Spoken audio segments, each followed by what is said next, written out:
They didn't whisper it privately. They announced it at my MIT graduation. "She's the real success," Dad said, gesturing to my sister in the audience. Yale dropout, unemployed, living in their guest house. Then Mom handed her an envelope. "200,000 for your business idea, sweetheart." I stood 10 feet away, diploma still warm in my hands.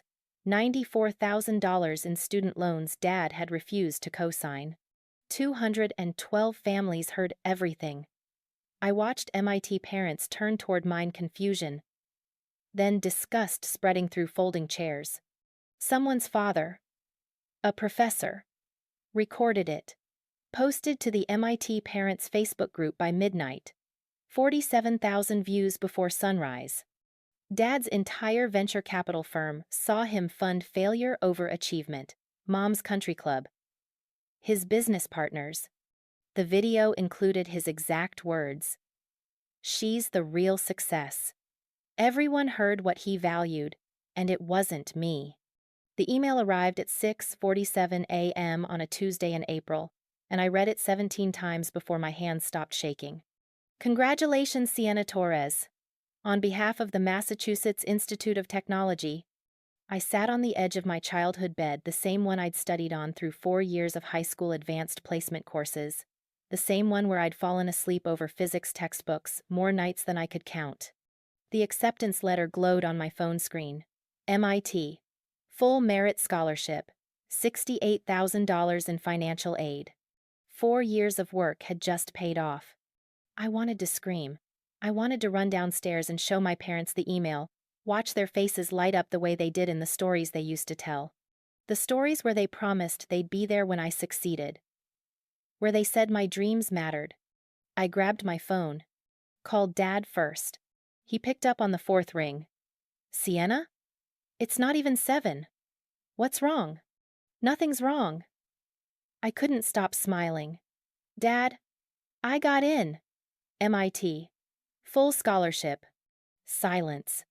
Not the good kind. Not the stunned, proud, "I can't believe my daughter is going to MIT" kind. The empty kind. That's great, honey," he finally said. His voice had that distant quality it got when he was reading emails during phone calls. "We'll talk about it later. I'm heading into a meeting." "But Dad, it's..." "Later, Sienna. Congratulations." He hung up. I stared at my phone, told myself he was just busy. Dad ran Torres Capital Partners, a venture capital firm in downtown Boston. Important meetings, big deals. Of course he couldn't talk right then. I called Mom. "Sienna?" She sounded more awake than Dad, but not by much. "What is it?" "I got into MIT." The words tumbled out faster this time. "Full scholarship, Mom. I did it." "Oh." A pause. "That's wonderful, sweetie."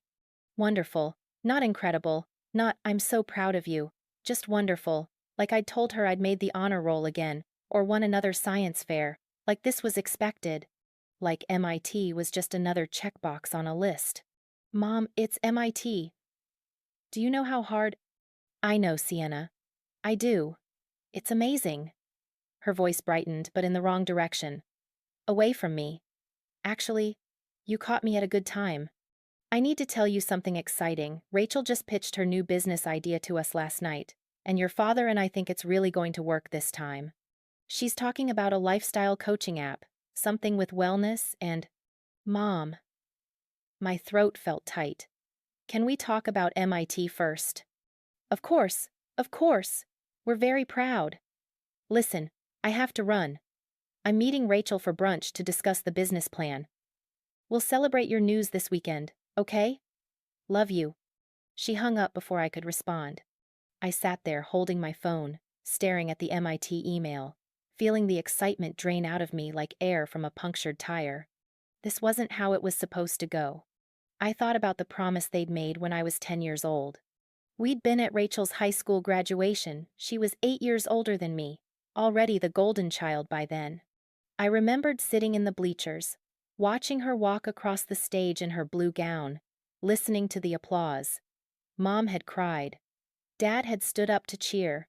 Afterward, at the celebratory dinner, Dad had squeezed my shoulder and said, One day that'll be you up there, Sienna, and we'll be just as proud. Promise? I'd asked. Promise. He'd looked me right in the eye. We'll support your dreams, no matter what. That's what parents do. I'd believed him. 10-year-old Sienna had built her entire academic life around that promise. Straight A's weren't just grades, they were proof I was worth keeping that promise for. Science fair wins weren't just trophies, they were evidence that I deserved their attention. Every achievement was a brick in the foundation of that future moment, when they'd stand up and cheer for me the way they'd cheered for Rachel. But now, sitting in my childhood bedroom, with an MIT acceptance letter, and 2 phone calls that felt like polite dismissals, I wondered if 10-year-old Sienna had misunderstood. Maybe the promise had expired. Maybe it had only ever applied to Rachel.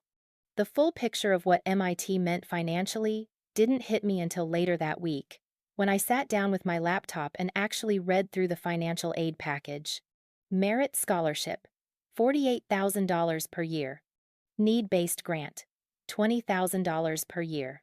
Total covered, $68,000. Total MIT cost of attendance, $77,000. Gap, $9,000 per year. I did the math. 4 years meant $36,000 I'd have to cover somehow. Housing, food, books, lab fees, emergency expenses. Realistically, I'd need to take out loans. Federal loans maxed at $5,500 for freshmen, increasing slightly each year. To cover the gap in living expenses, I'd need private loans. Private loans required a cosigner. I sat at the kitchen table that Saturday morning, financial aid paperwork spread out in front of me, when Dad walked in for coffee. Dad, can we talk about MIT funding? He poured his coffee slowly. What about it? I need to take out some loans to cover what the scholarship doesn't. About $9,000 a year, plus living expenses. The private loans need a cosigner. I pushed the paperwork toward him. It's standard. The bank just needs... Sienna. He didn't even look at the papers. Your mother and I can't co-sign loans right now. We've got Rachel's business launch to consider, and we're already stretched thin with the guest house renovations. My stomach dropped. It's just a signature. You wouldn't have to pay anything unless I default, and I won't. I'm going to MIT. I'll get a good job after graduation. I'll pay every cent back. It's not that simple. He took a sip of coffee. Co-signing means it goes on our credit report. It affects our borrowing capacity. I've got business investments to think about. But you co-signed Rachel's car lease. The words came out before I could stop them. Dad's expression hardened. Rachel's situation is different. How? She needed reliable transportation for job interviews. She's been living in your guest house for 3 years. I tried to keep my voice steady. She dropped out of Yale. She hasn't had a job interview in 18 months. But she needed a $45,000? Audi? Watch your tone. Dad set his mug down hard. Rachel is going through a transitional period. She needs support right now. You, on the other hand, just got a full scholarship to MIT. You're doing fine. I'm doing fine because I worked for it. My hands were shaking again. I'm asking for a signature so I can accept the offer. That's it. And I'm saying no. He picked up his coffee and headed toward his office. You're resourceful, Sienna. You'll figure it out. You always do. The door closed behind him. I sat there staring at the loan application, at the empty line where a cosigner's signature should go, and felt something crack inside my chest. You always do. Like my resourcefulness was a substitute for their support. Like working 3 jobs in high school while Rachel got an allowance was something to be proud of, not something that should have never happened in the first place. I called the MIT financial aid office that afternoon, explained my situation. The counselor was kind but firm. I could take out federal loans without a cosigner, but they wouldn't cover everything. I'd need to work. A lot. Students typically manage with work-study positions, she said. 10 to 15 hours a week. Some students take on additional part-time work, but we don't recommend more than 20 hours total during the semester. MIT is rigorous. I did the math in my head. Federal loans plus work study would leave me about $2,400 short per year. I'd need to work extra. Maybe summer internships, maybe a second job. I could do it. I had to do it. Because Dad was right about one thing. I always figured it out. I just wished, for once, I didn't have to. Rachel Margaret Torres was born 8 years before me, and according to family legend, she emerged perfect. Perfect baby, perfect toddler, perfect daughter. I grew up in her shadow, and for a long time, I didn't mind. She was my big sister. She taught me how to braid hair and sneak cookies before dinner. When I was 7 and she was 15, she'd let me sit in her room while she did homework, and I'd thought she was the coolest person alive. But somewhere along the way, the shadow got darker. Or maybe I just finally noticed it had always been dark. The pattern started small. Little things. Things I didn't have words for when I was younger. When I was 12 and Rachel was 20, she moved back home after dropping out of Yale junior year. It just wasn't the right fit, she'd explained at family dinner, pushing pasta around her plate. I need to find myself, figure out what I'm really passionate about. Mom had reached over and squeezed her hand. That's so brave, honey. Not everyone has the courage to walk away from something that isn't serving them.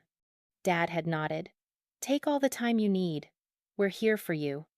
2 weeks later, they bought her a car. Not just any car, a BMW 3 Series, midnight blue, leather interior. I remembered standing in the driveway when it was delivered, watching Rachel squeal and hug Mom, watching Dad hand her the keys with this proud smile like she'd accomplished something. You need reliable transportation while you're figuring things out, he'd said. I was still riding my bike to middle school. I'd asked Mom about it once, carefully, while we were folding laundry. Do you think I could get a car when I turn 16? We'll see, sweetie. She hadn't looked up from the towels. Cars are expensive. We'll have to budget for it. I never got a car. At 16, when I needed to get to my part-time job at the library, I took the bus. When I needed to get to weekend study sessions, I borrowed Mom's car if she wasn't using it, which was rare. Most of the time, I biked or walked. Rachel's BMW sat in the driveway, pristine and barely driven, because she rarely left the house. When I was 16 and Rachel was 24, she announced she wanted to find herself in Europe. I think travel will give me perspective, she'd said over Sunday dinner. Help me figure out my purpose. Dad had barely blinked. How long are you thinking? Maybe 3 months? I want to do Paris, Barcelona, Rome. Really immerse myself in the culture. That sounds wonderful. Mom's eyes had lit up. What a growth opportunity. They funded the entire trip. 3 months in Europe, flights, hotels, spending money. I never learned the exact amount, but I'd seen the brochures Rachel left, lying around boutique hotels, first-class train tickets, guided museum tours. It had to be at least $15,000. That same summer, I'd asked if there was any way they could help with the band camp fee. I'd been playing clarinet since 5th grade. Made first chair in the school orchestra. My band teacher had pulled me aside to tell me about a prestigious summer program at Tanglewood, 2 weeks of intensive training with Boston Symphony musicians. It cost $1,200. I could pay for half, I'd offered, standing in Dad's office doorway. I've been saving from my library job. I just need help with the other $600. Dad hadn't even looked up from his computer. Sienna, we've talked about this.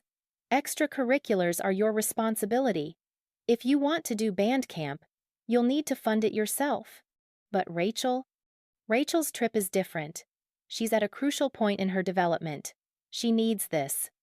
I need this too. My voice had cracked. My teacher says I have real potential. This could help me get into better colleges. Then it's an investment in your future. Invest in it. I didn't go to band camp that summer. Rachel posted photos from the Eiffel Tower, from the Sagrada Familia, from the Trevi Fountain, each one captioned with some variation of finding myself or growing or blessed. I worked double shifts at the library and taught myself advanced music theory from YouTube videos. The college application process made the disparity impossible to ignore. Rachel had applied to 8 schools during her senior year.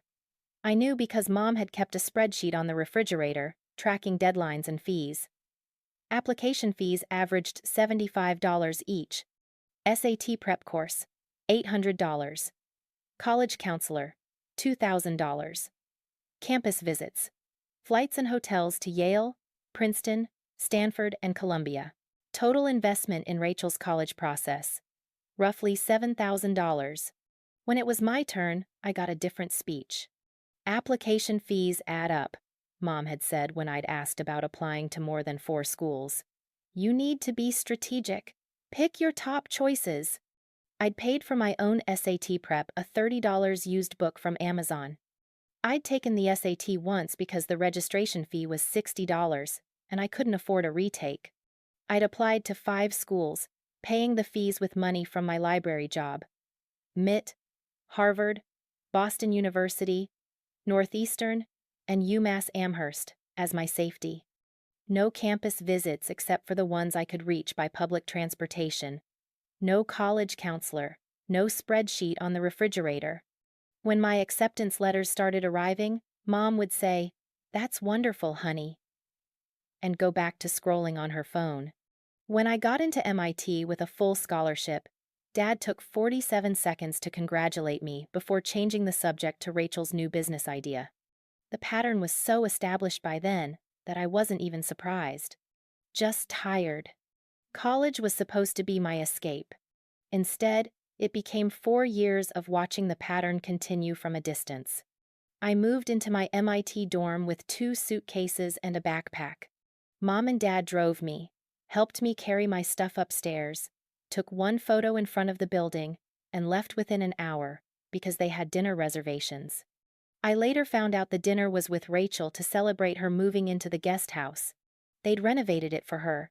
New bathroom, new kitchenette, new furniture. I'd seen the credit card statement once when I was home for Thanksgiving, $18,000 in renovations. My dorm room had cinder block walls and a mattress that felt like cardboard. I worked 3 jobs during college. Work-study in the admissions office, 15 hours a week, $12 an hour. Weekend barista at the campus coffee shop, 10 hours a week, $13 an hour plus tips. Summer research assistant, 40 hours a week, $15 an hour. I took 18 credits most semesters because I was terrified of falling behind. I ate ramen 4 nights a week. I studied in the library until they kicked me out at midnight because my dorm room was too small and my roommate's schedule conflicted with mine. I declined spring break trips. I skipped social events that cost money. I graduated with a 3.89 gigapascals and $94,000 in student loan debt. During those 4 years, Rachel cycled through 5 business ideas. A lifestyle blog lasted 3 months. A handmade jewelry store lasted 6 months. A personal training certification, never completed. A real estate license program, failed the exam twice. And finally, a wellness coaching concept that she'd been developing for over a year. She never made a dollar. Mom and Dad funded all of it. The weekend before graduation, I came home to finalize ceremony details. I'd sent them the invitation 2 months earlier, official MIT commencement, May 19th at 10 a.m. Killian Court. I'd included a map, parking information, and a note that I'd reserved 4 seats in the family section. "We'll be there," Mom had texted back. "Wouldn't miss it." That Saturday, I walked into the kitchen and found them at the table with Rachel, papers spread everywhere. "What's this?" I'd asked. "Rachel's business plan," Dad said, not looking up. "We're reviewing the financials before we commit to funding." My stomach had twisted. "Funding?" "Your father and I believe in this idea," Mom said, smiling at Rachel. "We think it's finally the right fit for her." Rachel had beamed. "It's a wellness app. Coaching, meal plans, mindfulness exercises. The market research shows huge potential." I'd stood there holding my grocery bag supplies for a small graduation celebration I'd planned to have at the house, and tried to process what I was hearing. "How much funding?" I'd asked. "That's between us and Rachel," Dad said. "But you'll be at graduation, right?" It's next weekend. Of course. Mom had waved her hand dismissively. We already said we'd be there. I'd wanted to believe her. I'd wanted to believe that this time, for my MIT graduation, they'd show up the way they'd shown up for every single one of Rachel's events, her high school graduation, her Yale move-in day, her 21st birthday party, her 25th birthday party, her business launch dinners that never resulted in actual businesses. I'd wanted to believe that for once, I'd be the priority. But standing in that kitchen, watching them pour over Rachel's business plan with an intensity they'd never shown my report cards or acceptance letters or scholarship notifications, I felt that crack in my chest widen into a canyon. They didn't look up when I left the room. I woke up at 5:30 a.m. on May 19th, 2 hours before my alarm. Couldn't sleep, too much adrenaline, too much everything. Graduation day. I lay in my dorm bed, staring at the ceiling, and let myself imagine it the way I'd imagined it 1,000 times before. Walking across the stage in my crimson gown, hearing my name announced over the speakers, seeing Mom and Dad in the audience, on their feet, proud. Today was the day. 4 years of surviving on ramen and library air conditioning, of juggling 3 jobs and 18 credit semesters, of watching every dollar and declining every social invitation that cost money. It all came down to this. Today, they'd see what I'd accomplished. Today, they'd finally understand. I ironed my crimson gown at 6:15 a.m. in the common room, pressed it until there wasn't a single wrinkle, polished my shoes. Did my makeup carefully, not too much, just enough to look put together in photos. My phone buzzed at 6:47 a.m. Mom. Running a bit late. Traffic. We'll be there. Save us seats. My stomach clenched, but I forced myself to breathe. Late was fine. Late wasn't missing it. They'd be there. I texted back. Seats are in section 3, row B. I'll put programs on them. She didn't respond. I arrived at Killian Court at 7:45 a.m. MIT's main graduation ceremony was held outdoors, between the iconic Great Dome and the Student Center, with rows and rows of white folding chairs set up for families. The graduates would sit in a separate section, and we'd walk up to a stage built specifically for commencement. It was beautiful. Sunny. Perfect weather. I found section 3, row B, and placed programs on 4 seats, 2 for Mom and Dad, 1 for Rachel, even though I didn't want her there. I knew she'd come, and 1 extra just in case. Other families were already arriving. I watched a girl in my dorm embrace her parents. Watched another graduate take a dozen photos with her grandparents. Saw a guy from my physics class get tackled by his little brother. I checked my phone. 7:52 a.m. No new messages. By 9 a.m., the family section was almost full. I stood near my saved seats, scanning the crowd every 30 seconds, looking for Mom's blonde hair, Dad's navy suit, Rachel's, whatever Rachel would wear to something like this. 9:15 a.m., 9:30 a.m., 9:45 a.m. My hands were shaking. At 9:50 a.m., a woman with a credential badge approached me. Excuse me, are these seats taken? We have some overflow families. They're coming. My voice sounded strained even to my own ears. My parents are coming. They're just running late. She looked at me with something like pity. Okay, honey. Just let us know if they don't show. I nodded and walked back to the graduate section because the ceremony was starting and I had to line up. At 10:03 a.m., the processional music started. We filed in alphabetically. I was near the middle Torres, Sienna, surrounded by classmates I'd studied with, competed with, survived with for 4 years. Everyone was smiling. I kept my eyes on section 3, row B. The seats were still empty. My chest felt tight.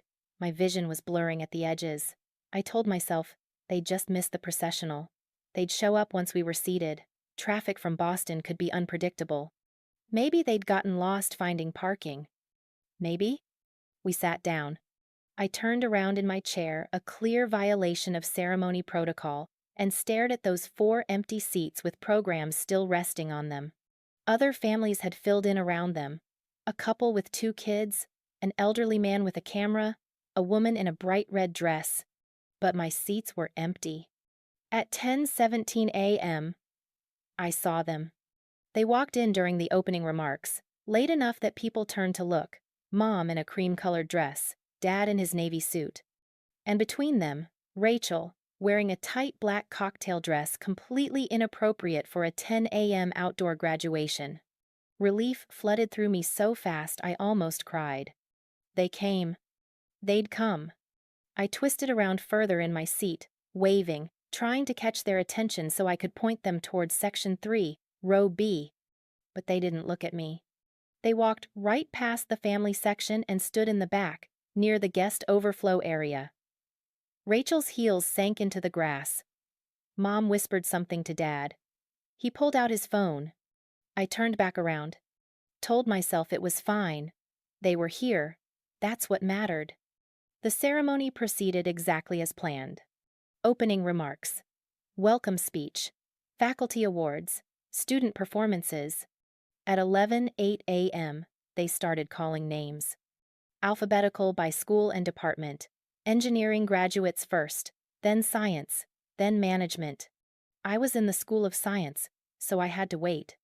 I used the time to practice breathing, to unclench my hands, to remind myself that this was supposed to be a good day.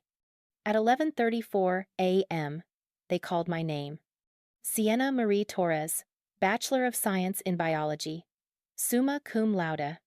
I stood up, walked across the stage. The dean shook my hand and handed me my diploma in its leather folder. I looked out at the audience. Found Section 3, Row B.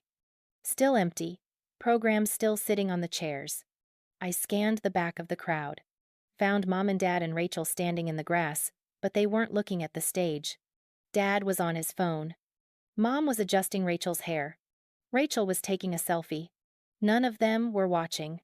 I walked off the stage holding my diploma, and something in my chest shattered.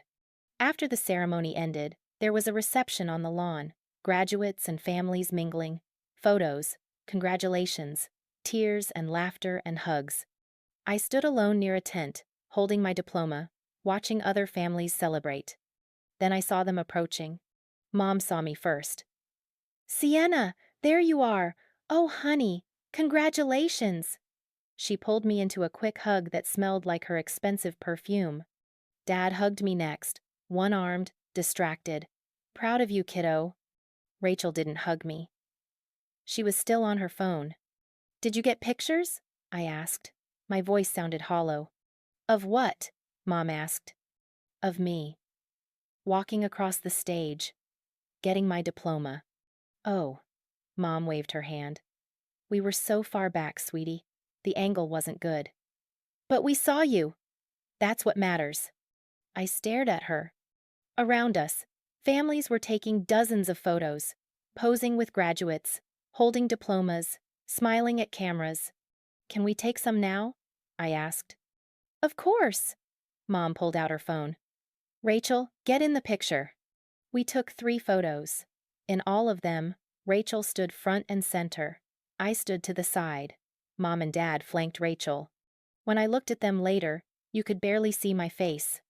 At 11:47 a.m., right there on the lawn, with 212 families milling around us, Dad turned to Rachel. "So," he said, loud enough that people nearby glanced over. "Your mother and I made a decision about your business." Rachel's eyes lit up. "Really?" I was standing right there. Diploma in my hands, gown still on. "We believe in you." Dad continued. He pulled an envelope from his jacket pocket. Thick. Official looking. "We're investing in your wellness app." Mom was beaming. "You're going to do amazing things, sweetheart." Rachel took the envelope, opened it right there, and her hands started shaking. She looked up, tears in her eyes. $200,000? My stomach dropped. 200,000, Dad confirmed. "For your business idea. We think you're finally ready." Rachel threw her arms around him. "Oh my God. Thank you. Thank you so much." Mom hugged her next.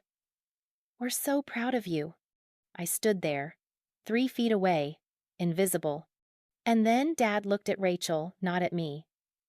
At Rachel. And said the words that would replay in my head for years. "She's the real success." He gestured toward Rachel, who was standing there in her inappropriate cocktail dress, holding an envelope with $200,000 for a business idea she'd probably abandon in 6 months like all the others. "She's the real success," Dad repeated, louder now, because people were definitely watching. "Look at how hard she's worked to find her path. That takes courage." I couldn't breathe. Around us, other families had stopped talking. A woman in a blue dress was staring. A couple near the tent had their mouths open. 212 families had heard everything. I watched their expressions change. Confusion, then understanding, then something that looked like disgust. Mom handed Rachel the envelope like she was presenting an award. "200,000 for your business idea, sweetheart. You've earned this." "You've earned this." Rachel had earned nothing. I was standing there with a degree from MIT, with summa cum laude honors, with $94,000 in debt I'd taken on a loan because Dad had refused to co-sign, with 4 years of 3 jobs and ramen survival behind me. And Dad was calling Rachel the real success. I don't remember walking away, but suddenly I was near the edge of the lawn, away from the crowd, and my hands wouldn't stop shaking. My diploma fell. I bent to pick it up. And that's when I saw it. The envelope in Rachel's hands, the one Mom had been holding before she gave it to Rachel, had slipped partially open when Rachel hugged Dad. And poking out of the top wasn't just a check. It was a statement. A Fidelity investment account statement. I only saw it for 3 seconds before Rachel shoved it back into the envelope, but 3 seconds was enough. Enough to see the logo. Enough to see part of an account number. Enough to see my name, Torres, S, in the account holder line. My vision tunneled. That was my Fidelity account. The one I'd opened when I was 18 with the $15,000 inheritance from my grandmother. The one I'd been saving. The one I hadn't touched because I was planning to use it after graduation to pay down my loans. That was my account. And Mom had just pulled $200,000 out of an envelope that had my account information on it. No, that wasn't possible. My inheritance was $15,000, not $200,000. The math didn't work. Unless... I pulled out my phone with shaking hands, opened my banking app, logged into Fidelity. Password incorrect. I tried again. Password incorrect. Account locked. Contact customer service. My knees buckled. I sat down hard on the grass, still wearing my graduation gown, holding my MIT diploma, and stared at my phone. They'd locked me out of my own account. Around me, families were celebrating, taking photos, laughing, hugging their graduates, and 10 feet away, my parents were congratulating Rachel for being the real success while holding money they'd stolen from me. I looked up, made eye contact with a man in a suit, another parent, someone's father who'd clearly been watching the whole thing. He looked at me with something like horror. Then he pulled out his phone and started recording. I couldn't move from that spot on the grass. My graduation gown was getting wrinkled. My diploma sat beside me. Around me, families were packing up, heading to celebratory lunches, taking final photos. I stared at my phone screen. Password incorrect. Account locked. Contact customer service. That Fidelity account was mine. I'd opened it myself at 18, with Grandma Rosa's inheritance, $15,000 she'd left me specifically for college expenses. I'd been so careful with it, watching it grow with compound interest, planning to use it after graduation to make a dent in my loans. But the statement in Mom's purse had shown $200,000. My inheritance was $15,000. The math didn't make sense. Unless they'd added their own money to my account? But why would they do that and then give it to Rachel? And why was my password changed? I tried to stand. My legs felt like water. By the time I looked up, my parents and Rachel were gone.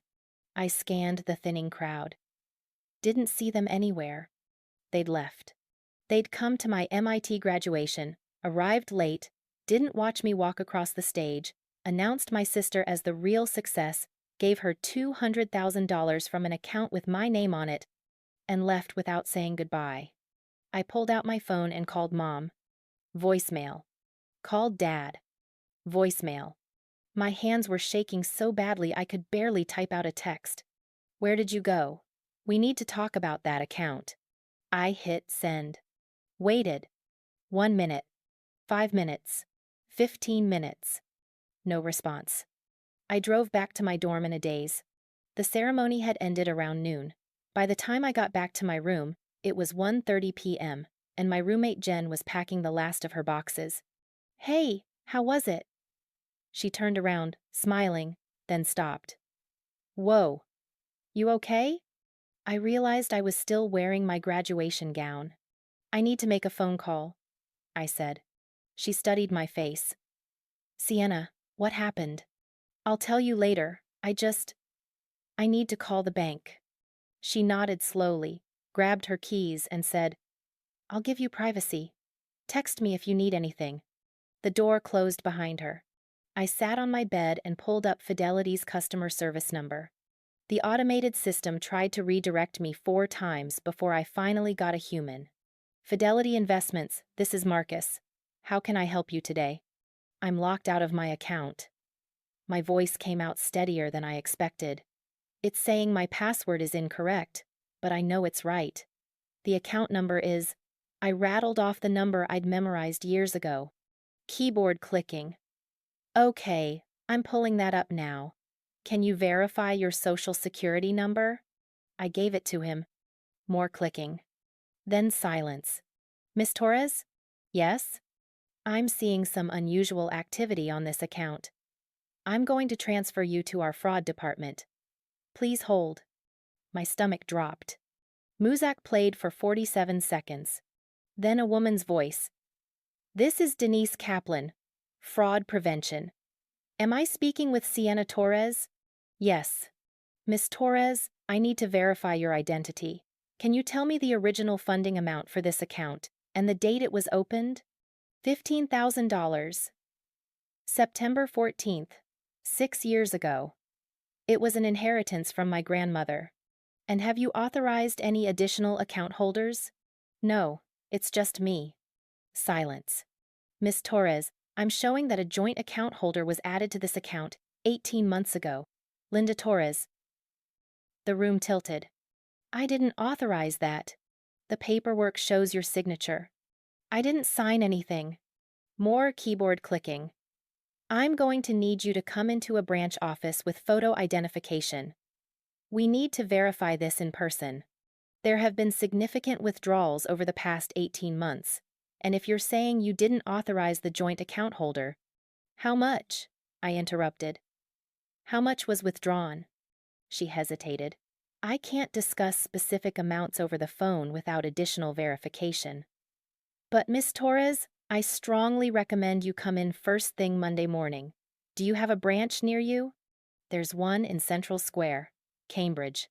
I'll flag your account for review and leave notes for the branch manager. Ask for me specifically, Denise Kaplan. Bring your ID, social security card, and any documentation you have about the original account opening. Okay. Miss Torres? Her voice softened. If what you're saying is true that you didn't authorize this, we take identity theft very seriously. Come in Monday. We'll figure this out. Identity theft. The words echoed in my head after I hung up. I sat on my bed for 20 minutes, staring at nothing. Then I opened my laptop and started searching. How to check for identity theft. What to do if parent steals money. Unauthorized joint account holder. The articles all said the same things. Freeze your credit, file a police report, contact the financial institution, gather documentation. I opened another tab and logged into my credit monitoring account, a free service I'd signed up for sophomore year. Refreshed the page. My credit score had dropped. It used to be 720. Now it was 680. I clicked on the details. 2 hard inquiries in the past year, one from Capital One, one from Chase. I'd never applied for credit cards from either company. My hands were shaking again. I clicked deeper. There was a Capital One card listed under my accounts, opened 14 months ago. Current balance, $8,400. I'd never opened that card. I clicked on the Chase inquiry. No card listed, so either the application had been denied or it hadn't been opened yet. But someone had applied for credit in my name. I took a screenshot, then another. Then I went back to Google and typed, "Can parents steal your identity?" The first result was a Reddit thread from R, Personal Finance. My mom opened credit cards in my name. What do I do? I read the entire thread, 47 comments. Almost all of them said the same thing. File a police report. This is identity theft, even if it's family.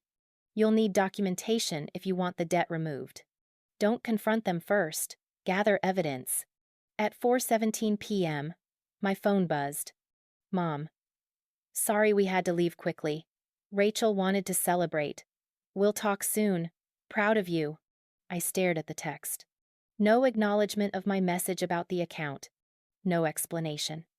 Just proud of you with an exclamation point, like that erased everything. I didn't respond. Instead, I opened a new note on my phone and started documenting. Timeline. 18 months ago. Joint account holder added. Unauthorized. 14 months ago. Capital One card opened.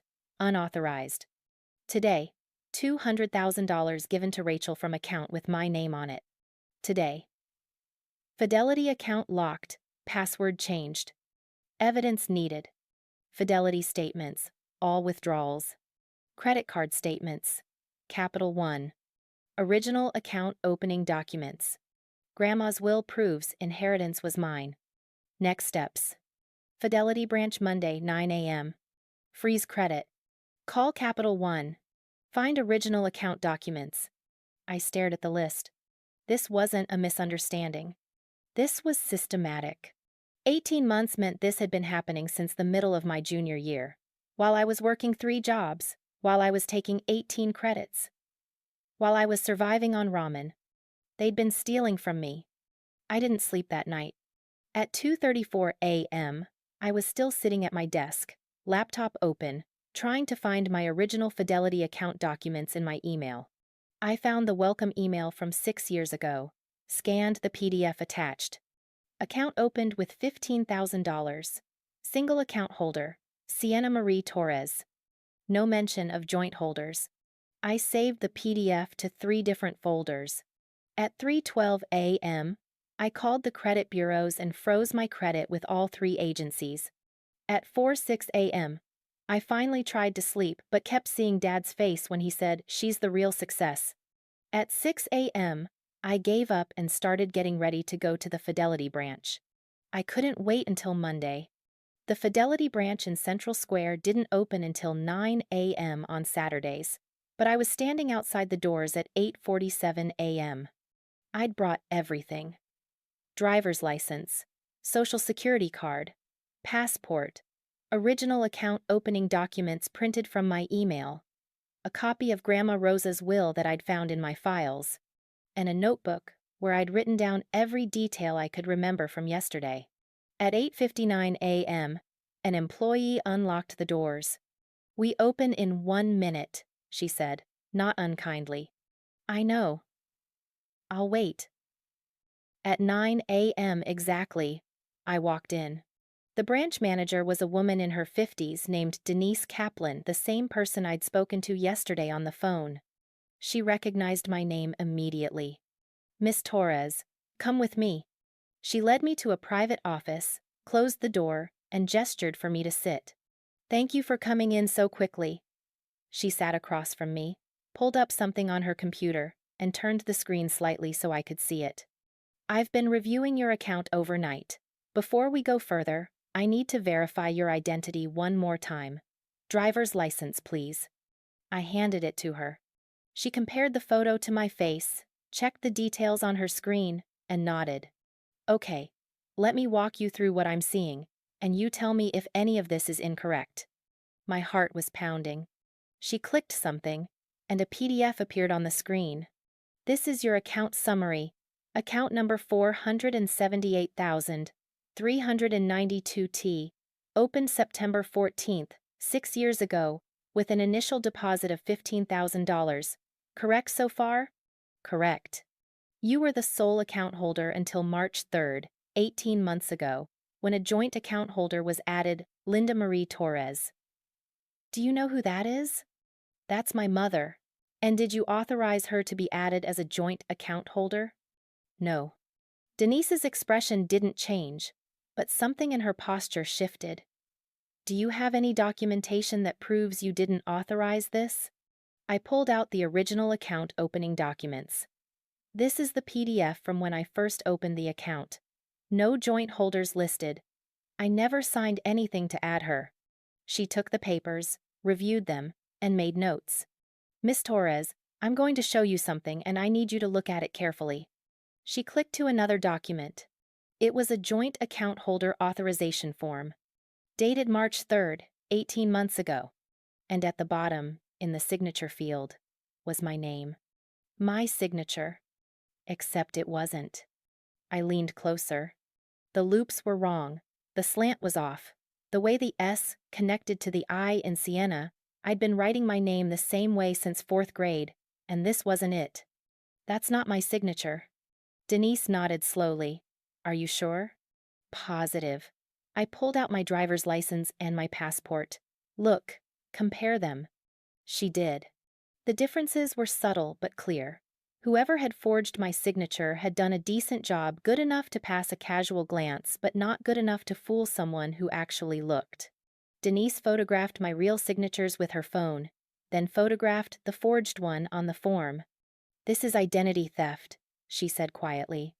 I'm going to print this entire account history for you, but I want to prepare you there have been significant withdrawals since Linda Torres was added to the account. How much? She turned the screen toward me. Transaction history, 18 months of withdrawals. My eyes scanned the list. March 12th. Wire transfer. Rachel Torres, $8,400. April 3rd. Check #2847.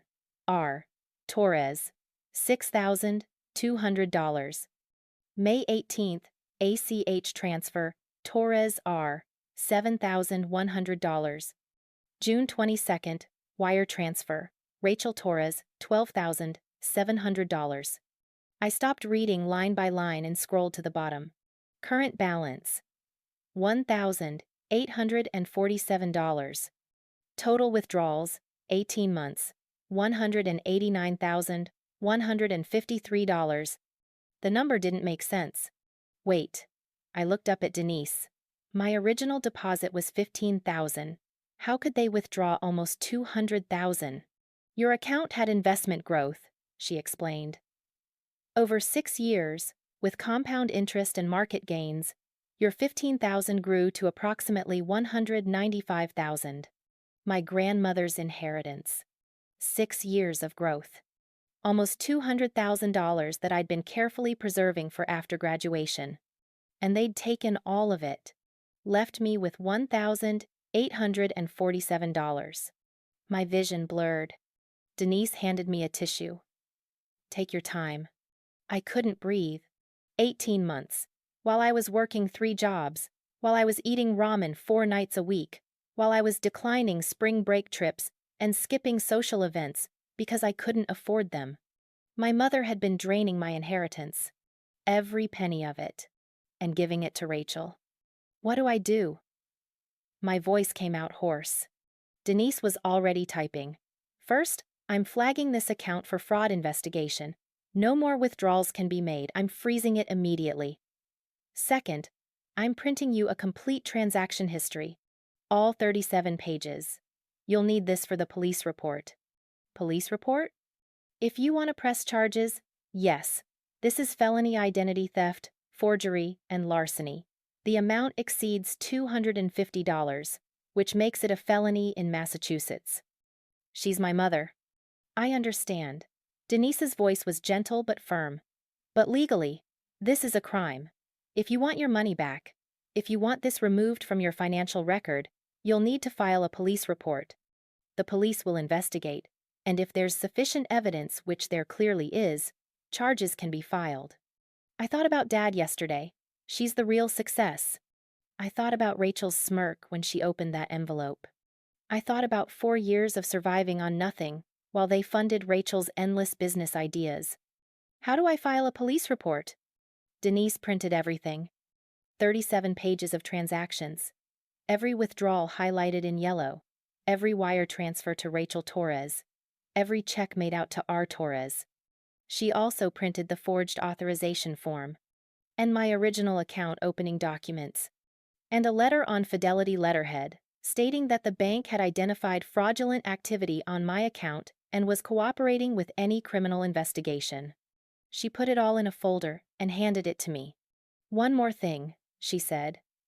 "I need you to sign an affidavit stating that you didn't authorize Linda Torres as a joint account holder and that you didn't approve any of these transactions." I signed it. My real signature, the one that looked nothing like the forgery. "Miss Torres," Denise said as I stood to leave, "I've worked in fraud prevention for 12 years. I've seen a lot of cases. This one is clear-cut. You have documentation. You have a paper trail. You have a forged signature. If you file that police report, this will be prosecuted." Good. I walked out of the Fidelity building at 10:23 a.m., holding a 3-ring binder containing 37 pages of evidence that my mother had stolen nearly $200,000 from me. The sun was too bright. The morning was too beautiful. People were walking past me on the sidewalk, holding coffee cups, laughing, living normal lives where their parents didn't commit felonies against them. I sat down on a bench outside the bank and opened the binder. Stared at the first transaction. March 12th, 18 months ago. Wire transfer. Rachel Torres, $8,400. I pulled out my phone and scrolled back through my photos to March 18 months ago. Found one from March 15th. It was a selfie I'd taken in my dorm room, exhausted, with the caption, "Week 9 of semester, running on 4 hours of sleep and coffee fumes. 2 exams down, 1 to go." 3 days after that first wire transfer. 3 days after my mother had stolen $8,400 from my account while I was surviving on caffeine and stress. I scrolled through more photos. April 5th, 18 months ago. Me at my barista job, bags under my eyes, smiling weakly at the camera. 2 days after the $6,200 check to Rachel. June 20th, 18 months ago. Me holding my biology textbook, caption. Summer research starts Monday. 40-hour weeks plus no air conditioning equals living the dream. 2 days before the $12,700 wire transfer. Every single withdrawal had happened while I was working myself to exhaustion, and I'd had no idea. I didn't go back to my dorm. Instead, I walked to a coffee shop 3 blocks from the Fidelity building, bought the cheapest thing on the menu, and sat in the back corner with my laptop and the binder of evidence. I needed to understand the full timeline. I opened a new spreadsheet and started transcribing every transaction from the bank statements. Date, amount, recipient, method. 37 pages took me 2 hours to enter. By the time I was done, the picture was clear. Total stolen: $189,153. Number of transactions: 67. Time period: March 3rd, 18 months ago, through April 30th, 1 month ago. Frequency: 3 to 4 transactions per month. Recipient: Rachel Torres. 100% of withdrawals. I created a second sheet and cross-referenced the dates with my own memories. March 12th, 18 months ago, $8,400 wire transfer. I scrolled through my text messages from that week. Found one from March 10th to my roommate. "Can't go to that concert. Tickets $30 and I'm broke until my next paycheck." 2 days later, Mom wired Rachel $8,400. September 7th, 12 months ago, $15,200 wire transfer. I pulled up my calendar from that month. September 9th. Rent due. Had to ask landlord for 3-day extension because paycheck doesn't come until Friday. September 7th. Mom sent Rachel more than my entire semester's rent. December 20th. 9 months ago. $11,800. Wire transfer. I remembered that week. I'd come home for Christmas break and asked if they could help with my spring semester textbooks, about $400. Dad had said, "We're stretched thin right now. You'll have to figure it out." 5 days before Christmas, they'd wired Rachel $11,800. The pattern repeated. Over and over. Every time I'd struggled. Every time I'd eaten ramen instead of real food. Every time I'd worked a double shift. Every time I'd asked for help and been told no. Mom had been stealing thousands of dollars from my inheritance and handing it to Rachel. I pulled up Rachel's Instagram. Started scrolling back through 18 months of posts. March 15th, 18 months ago. Photo of Rachel in a new car. Caption: upgraded my ride. Number: new beginnings. The Audi. The $45,000 Audi that Dad said he'd co-signed the lease for. Except now I knew where the down payment had come from. My money. June 25th, 18 months ago. Photos from Santorini. White buildings, blue ocean, sunset. Caption: sometimes you just need to escape and find yourself. Number: blessed. A 2-week trip to Greece. I cross-referenced the dates with the bank statements. June 22nd, wire transfer. Rachel Torres, $12,700. She'd used my inheritance to fund her vacation. October 3rd, 12 months ago. Photo of designer shopping bags. Gucci, Prada, Saint Laurent. Caption: treat yourself Tuesday. October 1st, wire transfer. Rachel Torres, $9,300. February 14th, 7 months ago. Photo of Rachel at an expensive restaurant. Caption: Valentine's Day date night at Menton. Life is good. Menton. One of Boston's most expensive restaurants. February 12th, wire transfer. Rachel Torres, $8,900. I documented every single one. Created a third spreadsheet with 3 columns. Date, amount stolen. What Rachel bought. By the time I was finished, I had 67 rows. 67 times my mother had stolen from me to fund Rachel's lifestyle. At 3:47 p.m., I finally looked up from my laptop. The coffee shop was more crowded now. Weekend afternoon rush. My coffee was cold. My phone had 14 missed calls. All from Mom. I turned my phone face down and went back to the spreadsheet. One more calculation. I added up all of Rachel's purchases that I could identify from her Instagram. The car down payment, the Greece trip, the designer shopping, the expensive restaurants, the business expenses for ventures that never materialized. Total identified spending, $156,000. The remaining $33,000 was probably spent on things she didn't post about. But $156,000 was documented. $156,000 of my inheritance, spent on my sister's lifestyle, while I worked 3 jobs and graduated with $94,000 in debt. My phone buzzed. A text from Mom. "Sienna, you're worrying us. Please call back." I stared at it. "You're worrying us." Not, "I need to explain."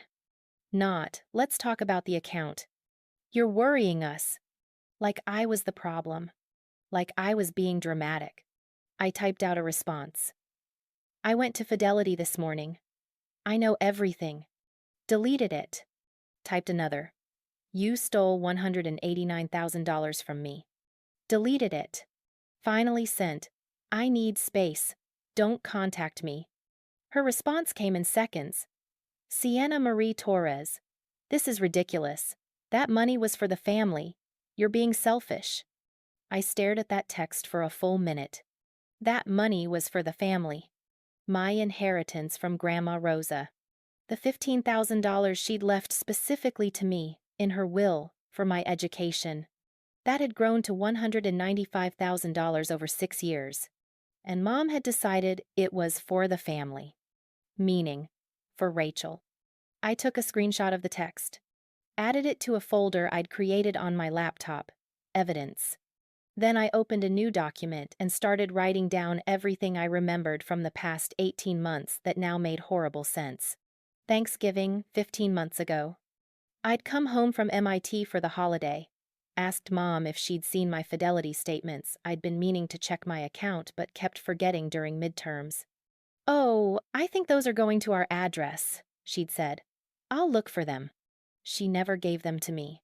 Now I knew why. Spring break, 13 months ago.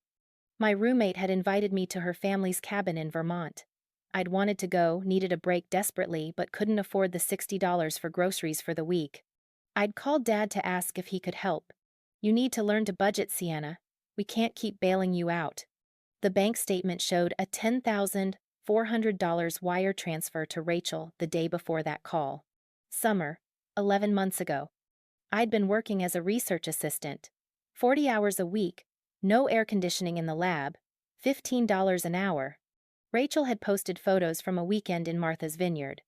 I'd commented, "Looks amazing. How'd you afford that?" She'd replied, "Mom and Dad helped out. You know how they are." I did know. Now. I kept writing. By 5 p.m., I had 12 pages of memories that I'd previously written off as just how my family was. But they weren't normal. They were systematic. Mom and Dad funding Rachel's lifestyle with stolen money while I struggled. While I worked 3 jobs. While I ate ramen. While I declined every social invitation, every trip, every experience because I couldn't afford it. And every time I'd asked for help, they'd told me to figure it out myself. Because they'd already decided where the money was going. To Rachel. At 5:34 p.m., my phone rang. Dad this time. I didn't answer. He left a voicemail. I waited 5 minutes, then listened to it. "Sienna, your mother is very upset. I don't know what you think you found, but you're blowing this way out of proportion. That Fidelity account we added your mother as a joint holder because we thought it would be easier to help you manage it while you were in school. The money that went to Rachel was family money, not just yours. We need to sit down and talk about this like adults. Call me back." I played it twice. Caught every lie. "We thought it would be easier to help you manage it. I never asked for help. Family money. It was my inheritance from Grandma Rosa. Talk like adults." Translation. "Let us explain why you're wrong." I saved the voicemail. Added it to the evidence folder. At 6 p.m., I packed up my laptop and left the coffee shop. Walked 12 blocks to the Cambridge Police Department. Stood outside for 10 minutes, trying to convince myself to go in. This was my mother. If I filed a police report, there would be an investigation. Possible charges. Possible arrest. This would destroy my family. But then I thought about graduation day. She's the real success. I thought about the 37 pages of transactions in my binder. $189,153 stolen. 67 separate thefts. 18 months of lies. I walked through the doors. I stood outside the police station for 15 minutes before I pulled out my phone. I couldn't do this alone. Not yet.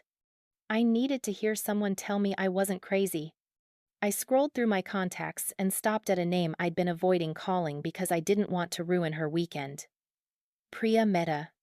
My roommate from sophomore and junior year, my study partner, my friend who'd moved to San Francisco after graduation for a software engineering job at Google. I pressed call. She answered on the second ring. "Sienna." "Oh my God, I was just about to text you. How was graduation? Did your parents—" "Priya." My voice cracked. "I need help." Silence. Then, "What happened?" I told her everything. Standing on the sidewalk outside Cambridge PD, passers-by walking around me, I told her about the graduation ceremony, about Dad's announcement, about the $200,000 envelope. About the fidelity statement I'd glimpsed. About the bank visit this morning. The forged signature. The 37 pages of withdrawals. $189,153 stolen over 18 months. By the time I finished, I was crying. They didn't just prefer her, I said. They robbed me. Jesus Christ. Priya's voice was tight. Sienna, that's not favoritism. That's felony identity theft. I know. Where are you right now? Outside the police station. I was about to go in and file a report, but I wiped my face. I don't know if I can do this. She's my mother. She forged your signature and stole $200,000. I know, but… No. Priya's tone sharpened. No buts. Listen to me. I'm speaking as someone who watched you work 3 jobs for 4 years. Who watched you eat ramen 4 nights a week. Who watched you turn down every social event because you couldn't afford it, while your mother was stealing from you to fund your sister's Instagram lifestyle. I couldn't speak. You're not crazy, Priya continued. You're not overreacting. This is a crime. A serious one. And if you don't file that police report, she's going to get away with it. What if no one believes me? You have 37 pages of bank statements. You have a forged signature. You have her voicemail calling it family money when it was your inheritance. She paused. Sienna, this isn't a he said she said situation. This is documented fraud. I looked at the police station doors. I'm scared. I know. Her voice softened. But you're also the smartest, most resilient person I know. You survived MIT while working 3 jobs.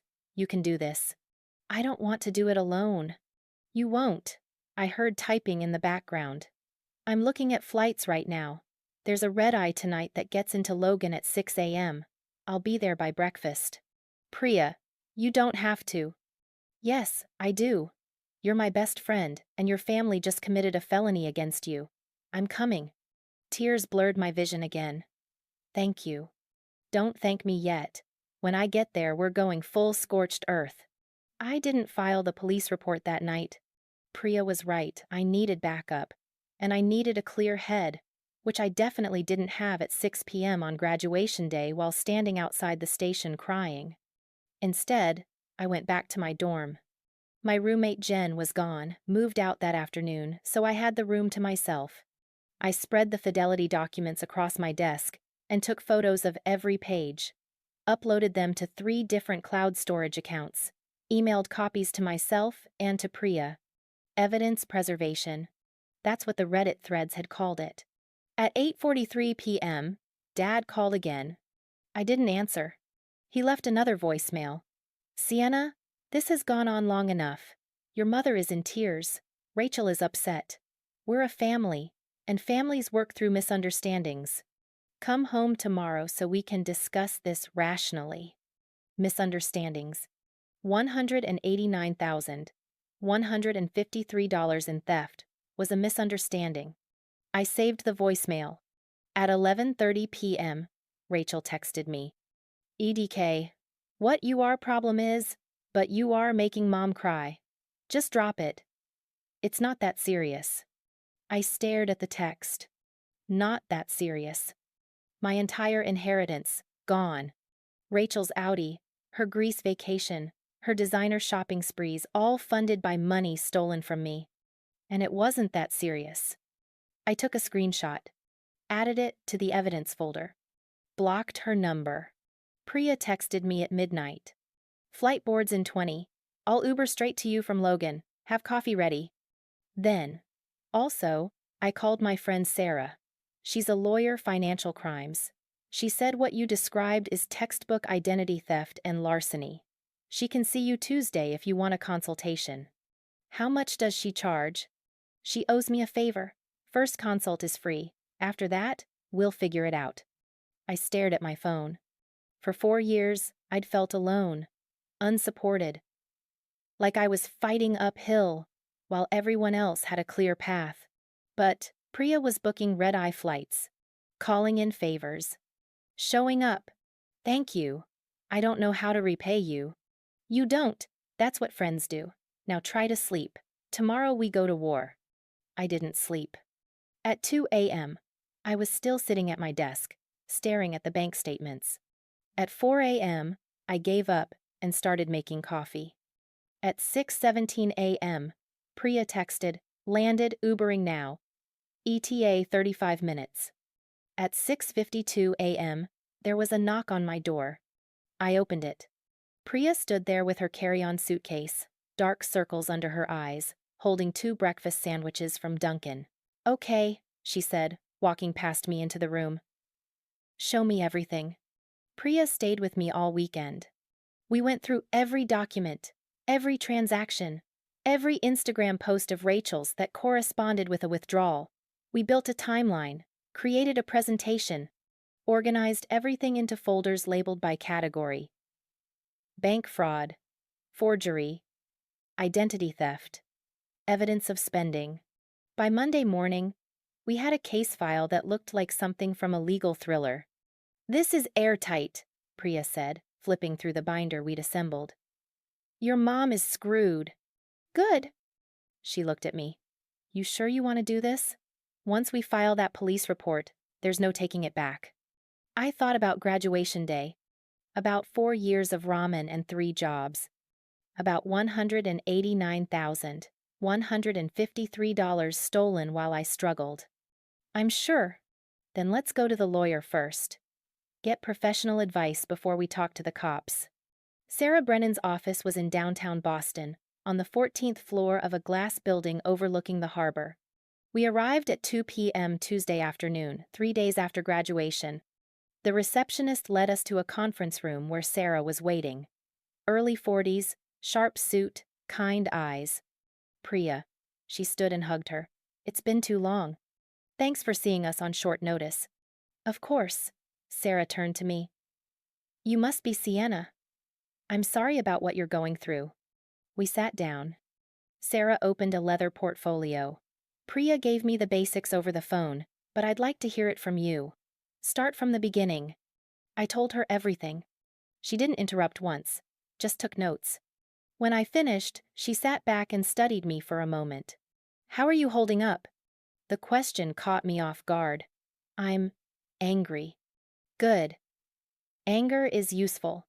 She flipped through her notes. "Okay. Let's talk about what you're dealing with legally." She pulled out a printed sheet and slid it across the table. Massachusetts General Laws. Chapter 266. Section 37. E. Identity fraud. Chapter 266. Section 30. Larceny over $250. Chapter 267. Section 1. Forgery. "Your mother committed at least 3 felonies," Sarah said. "Identity fraud by forging your signature to access your account. Larceny over $250 significantly over, given the amount stolen. And forgery of a legal document." My hands were shaking. What does that mean for her? If prosecuted, prison time is possible. More likely, given her lack of criminal history, she'd get probation, community service, and mandatory restitution. She paused. "But that's only if you press charges." "What are my options?" Sarah counted on her fingers. 1. File a criminal complaint. Police investigate. District attorney decides whether to prosecute. If they do, your mother faces felony charges. 2. File a civil lawsuit. You sue for the stolen amount plus damages. This is separate from criminal charges. You can do both. 3. Do nothing. Let it go. Option 3 isn't happening. I didn't think so. A slight smile. Let me walk you through what each path looks like. Criminal route. You file a police report with Cambridge PD. They'll assign a detective. Given the amount and the documentation you have, this will be taken seriously. The detective investigates, gathers evidence which you've already done most of, and presents the case to the district attorney. How long does that take? Typically 8 to 12 months from report to resolution. Could be longer if it goes to trial, but most cases like this end in a plea deal. What would she get? Depends on the DA and the judge. Felony, identity theft, and larceny over $250 carry up to 5 years in prison. But first-time offenders often get probation, restitution, and community service. Maybe 6 months to 2 years probation. Sarah leaned forward. Here's the thing about criminal cases. They're not about getting your money back. They're about punishment and deterrence. If you want restitution, you'll probably need to file a civil suit as well. Civil route. You sue your mother for the full amount stolen, $189,153 plus punitive damages, legal fees, and emotional distress. Civil cases have a lower burden of proof than criminal. You don't need beyond a reasonable doubt. Just preponderance of evidence, which you absolutely have. How long does that take? 6 to 9 months, typically. Could settle earlier if her lawyer advises her to, which they should, because this case is unwinnable for her. Costs? I charge $350 an hour. A case like this, you're looking at maybe 40 to 60 hours of work, so $14,000 to $21,000 in legal fees. She saw my face. But in a civil suit, you can request that the defendant pay your legal fees. If we win, which we would, your mother would pay them. What if she doesn't have the money? Then the court can garnish her wages, place liens on property, seize assets. We'd get the money eventually. Both routes. You can do both simultaneously, Sarah said. File criminal charges and a civil lawsuit. They're separate systems. The criminal case punishes her. The civil case compensates you. Together they send a clear message. You're not backing down. I looked at Priya. She nodded. What do you recommend? I asked Sarah. Honestly? She tapped her pen on the table. Both. Your mother committed serious crimes and caused you significant financial and emotional harm. She should face consequences on both fronts. Will the police take me seriously? With this documentation? Absolutely. She gestured to the binder. Sienna, I've been practicing financial crimes law for 15 years. This is one of the clearest cases of identity theft and larceny I've seen. You have bank statements, a forged signature, documented spending, text messages where she calls your inheritance family money, voicemails from your father trying to gaslight you. This is prosecutable. The words settled into my chest. Prosecutable. My mother could go to jail. How do I start? Sarah walked me through the process. First, file a police report at Cambridge PD. Bring all documentation. Request to speak with a detective who handles financial crimes. Second, once the police report is filed, come back to her office. We'd draft and file the civil complaint. Third, prepare for the fallout. Your family will not take this well, Sarah warned. They'll try to pressure you to drop it. You need to be ready for that. I'm ready. One more thing. Sarah's expression turned serious. You mentioned your mother changed your fidelity password and locked you out. That suggests she knows you discovered the theft. She might try to hide assets, destroy evidence, or pressure you through other family members. You need to move fast. How fast? File the police report today if possible. Tomorrow at the latest. Priya stood up. Then let's go. We left Sarah's office at 3:45 p.m. with a clear plan and a retainer agreement for the civil suit.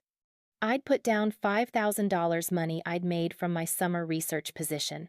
It hurt to spend it, but Sarah had assured me I'd get it back when we won. When, not if. In the elevator down, Priya turned to me. You okay? Yeah. I surprised myself by meaning it. I'm okay. We're going to destroy them. I know. The elevator doors opened. We walked out into the afternoon sunlight, and for the first time since graduation, I felt something other than hurt. I felt powerful. We went straight from Sarah's office to Cambridge Police Department. It was 4:30 p.m. on a Tuesday. The station was busy, officers at desks, people waiting in chairs, phones ringing. I walked up to the front desk, Priya beside me. I need to file a report for identity theft and larceny. The officer behind the glass looked up. $189,000. His eyebrows went up. Come with me. They put me in an interview room. Small. Gray walls. Table with 2 chairs on one side, one on the other. Priya sat next to me. 10 minutes later, a woman in plain clothes entered. I'm Detective Maria Ruiz, Financial Crimes Unit. She shook my hand, then Priya's. I understand you're reporting a significant theft? Yes.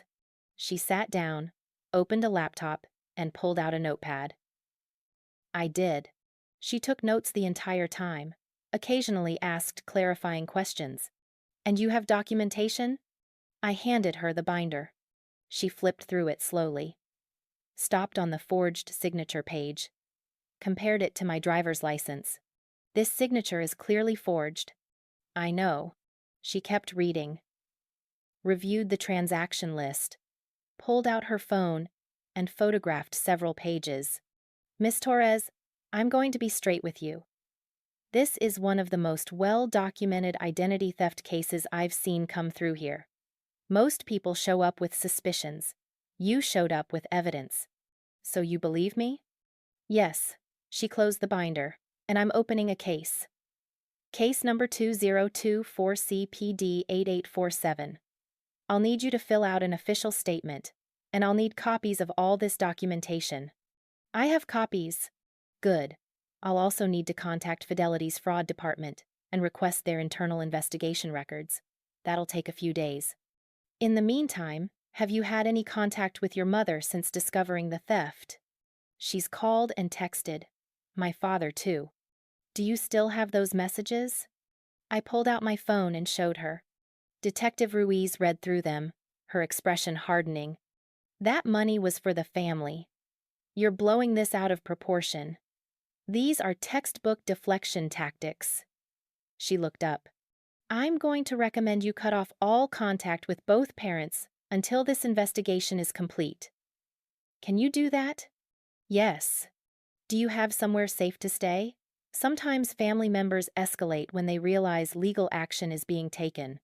I'm staying with her, Priya said. And we're in a secure building. Good. Detective Ruiz pulled out a business card. My direct line. If your mother or father contacts you again, don't engage, don't respond. Forward everything to me. If they show up in person, call 911 and then call me. You think they'd... I don't know, but people get desperate when they're facing felony charges. Better to be cautious. She handed me a stack of forms. Fill these out, take your time. I'll be back in 15 minutes, and then we'll get your statement on record. It took an hour to complete everything. By the time we left the police station, it was 6:45 p.m., and I had a case number and a detective assigned to my case. What happens now? I asked, as we walked to Priya's rental car. Now we wait. The detective investigates. Fidelity cooperates. The DA reviews the evidence. She paused. And we file the civil suit. When? Sarah said she'd have the paperwork ready by Thursday. We file Friday. That's 4 days after graduation. Good. Let them think you're taking time to process. Then we hit them with everything at once. Over the next 3 days, I became obsessed with building the case. Priya had to go back to San Francisco for work, but we stayed in constant contact. She'd call every night, and we'd review the evidence together. I created a comprehensive timeline. 18 months ago. Joint account holder added, forged signature. March 12th, April 30th, 18 months ago, $47,800 stolen over 6 weeks. Summer, 17 months ago. Rachel's Greece trip, $12,700. Fall, 16 months ago. Rachel's car down payment, $18,000 estimated. Winter, 15 months ago. Holiday spending spree, $15,200. On and on. 67 transactions. I cross-referenced each one with Rachel's Instagram posts and my own financial struggles from the same periods.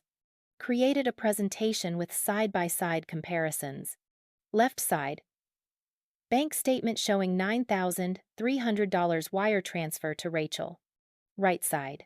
Rachel's Instagram post of designer shopping bags, dated 2 days later. Bottom. My text to a friend the same week. Can't afford to go out. I'm living on ramen until payday. By Thursday, I had a 47-slide presentation that told the complete story. Sarah called that afternoon. Civil complaint is ready. Can you come in tomorrow morning to review and sign? Yes. Bring someone with you. This is going to be emotionally intense.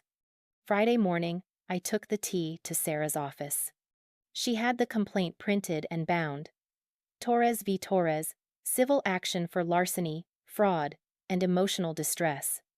I read through all 23 pages. It was brutal. Every transaction listed, every forged document referenced, every lie documented. The amount requested, $389,000. Why $389,000? I asked.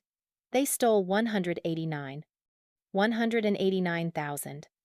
$153 in restitution, the stolen amount. $200,000 in punitive damages equal to what they gave Rachel publicly. That's not a coincidence. It sends a message. Plus legal fees and court costs. Will we get it? The restitution? Absolutely. The punitive damages? Very likely, given the egregiousness of the conduct. A judge will not look kindly on a mother who stole her daughter's inheritance while that daughter worked 3 jobs through MIT. I signed the complaint. Sarah notarized it. I'll file this electronically this afternoon. Your mother will be served within 7 days. What happens when she gets served? She'll have 30 days to respond. She'll hire a lawyer. Her lawyer will review the evidence, realize she has no defense, and recommend she settle. We'll negotiate. If she refuses to be reasonable, we go to trial. But trust me, no lawyer will advise her to take this to trial. It's unwinnable. And the criminal case? That moves on its own timeline. Detective Ruiz said the DA's office should have the case within 2 weeks. If they decide to prosecute, which they will, your mother will be formally charged. I stood up. Thank you. You're doing the right thing, Sienna. Don't let anyone tell you otherwise. That afternoon, I received a call from Detective Ruiz. Miss Torres, quick update. Fidelity's fraud department confirmed everything. They've flagged your mother's accounts and reported the fraudulent activity to the national database. Additionally, I ran a credit check with your authorization. And there's a Capital One credit card in your name that you didn't open. Balance is $8,412. Opened 14 months ago. My stomach dropped. I saw that when I checked my credit report. I thought, you thought correctly. It's fraud. I've contacted Capital One. They're investigating. If the signature on the application is forged, which I suspect it is, that's another felony count. How many felonies is that now? Identity theft, larceny over $250, forgery on the Fidelity documents, credit card fraud. 4 counts, potentially 5 if we find more unauthorized accounts. 4 felonies. My mother was facing 4 felony charges. When will you arrest her? I'm presenting the case to the district attorney next week. If they approve prosecution, which they will, an arrest warrant will be issued. Could be 2 weeks, could be 4. But Miss Torres? This is happening. She's going to be charged. That night, I sat in my dorm room, now completely empty except for my bed and desk, and stared at my phone. 47 missed calls from my parents over the past week. 63 texts. I hadn't responded to any of them. The latest text, from Dad, sent an hour ago. Sienna, you're tearing this family apart. Whatever you think happened, we can work through it. Don't do something you'll regret. I took a screenshot. Sent it to Detective Ruiz with a message, more pressure tactics. She responded immediately. Noted. Do not engage. Let him keep texting if he wants. Every message helps our case. I blocked both of their numbers. Blocked Rachel's too, though she'd stopped trying to contact me after I ignored her first 5 messages. Then I opened my laptop and looked at the timeline I'd built. 18 months of theft. 4 years of struggling. 1 graduation day that destroyed the illusion. And now, 2 legal cases that would force accountability. I wasn't tearing the family apart. They'd done that themselves when they chose to steal from me. I was just making sure everyone knew it. 3 weeks after graduation, I received an invitation in the mail. Heavy cardstock. Embossed gold lettering. Torres Capital Partners cordially invites you to our 15th annual charity gala, July 12th, 7 p.m., Boston Harbor Hotel Grand Ballroom. Dad's signature event. The one where he networked with investors, showcased his firm's success, and basked in the admiration of Boston's venture capital elite. I stared at the invitation for a full minute. Then I called Sarah. They invited me to Dad's gala. Are you seriously considering going? Yes. Silence on her end. Because there will be over 200 people there. Investors, clients, business partners, everyone who matters to my father's career. I paused. And I want them all to know what he and my mother did. Sienna, I'm not dropping the cases. I'm still going through with everything. But I want more than legal consequences. I want social consequences. I want his business partners to know he funded my sister's lifestyle with money stolen from me while I worked 3 jobs. I want them to see exactly who they're investing with. Another pause. This could backfire. They might play victims, say you're unstable. Not if I have evidence. Not if I present it calmly, clearly, and publicly. Sarah was quiet for a long moment. You'd need to be strategic. No emotional outbursts. Just facts. Documentation. Let the evidence speak. I can do that. And you'd need to be prepared for the fallout. Your father could sue you for defamation, harassment. Can he? If everything I say is true and documented? No. Truth is an absolute defense against defamation. But he could try. Let him try. I heard Sarah exhale. Okay, if you're doing this, let's do it right. Come to my office this week. We'll prepare a presentation. 5 minutes maximum. Clear, concise, devastating. Thank you. Sienna? I know I'm supposed to be the professional, but for the record, I think they deserve this. Over the next 2 weeks, we built the presentation. Not a rant, not an emotional breakdown. A structured, evidence-based exposé. Sarah helped me outline it. Part 1. The crime. 60 seconds. State the facts. Mother forged signature. Stole $189,153. Funded Rachel's lifestyle. Display, forged, signature. vs. real signature, side by side. Show bank statement with total withdrawals highlighted. Part 2. The timeline. 90 seconds. Show specific examples. While I worked 3 jobs, they wired Rachel $12,700 for a Greece vacation. Display my text messages about being broke alongside Rachel's Instagram posts from the same dates. Show the contrast. My ramen dinners versus Rachel's designer shopping sprees. Part 3. The legal consequences. 60 seconds. State the case number. Cambridge PD number 2024 CPD 8847. List the charges. 4 felonies. Mention the civil lawsuit. $389,000 in damages. Show Detective Ruiz's official case documentation. Part 4. The question. 30 seconds. Direct address. These are the people you're investing with. These are the values they model. Is this who you want managing your money? Total time. 4 minutes. Priya flew back to Boston the week before the gala. I'm not missing this, she said when I picked her up from the airport. This is your championship game. More like my suicide mission. Same thing. We rehearsed constantly. In my dorm room. In coffee shops. In Sarah's conference room. Priya timed me. Sarah critiqued my tone. Less angry, Sarah kept saying. More matter of fact. You're not attacking them. You're informing the audience. By July 10th, I could deliver the entire presentation in 3 minutes and 47 seconds. Calm. Clear. Devastating. We finalized the logistics. Priya's friend Josh worked for the AV company, contracted for the gala. He'd give me access to the presentation system. 5 minutes before your dad's keynote, he'd said. I'll load your slides. You'll have a remote. Just walk up and take over. Sarah reviewed the legal risks one final time. Everything you're presenting is documented truth. You're protected. But the moment you step off that stage, leave immediately. Don't engage with them. Don't let them provoke you into saying something that could be twisted. Detective Ruiz, when I'd told her my plan, had been surprisingly supportive. Technically, I should tell you to let the legal system handle this. Unofficially, I've seen too many financial criminals face zero social consequences. Make them feel it. She'd also offered to attend. Undercover, just in case. I'd accepted.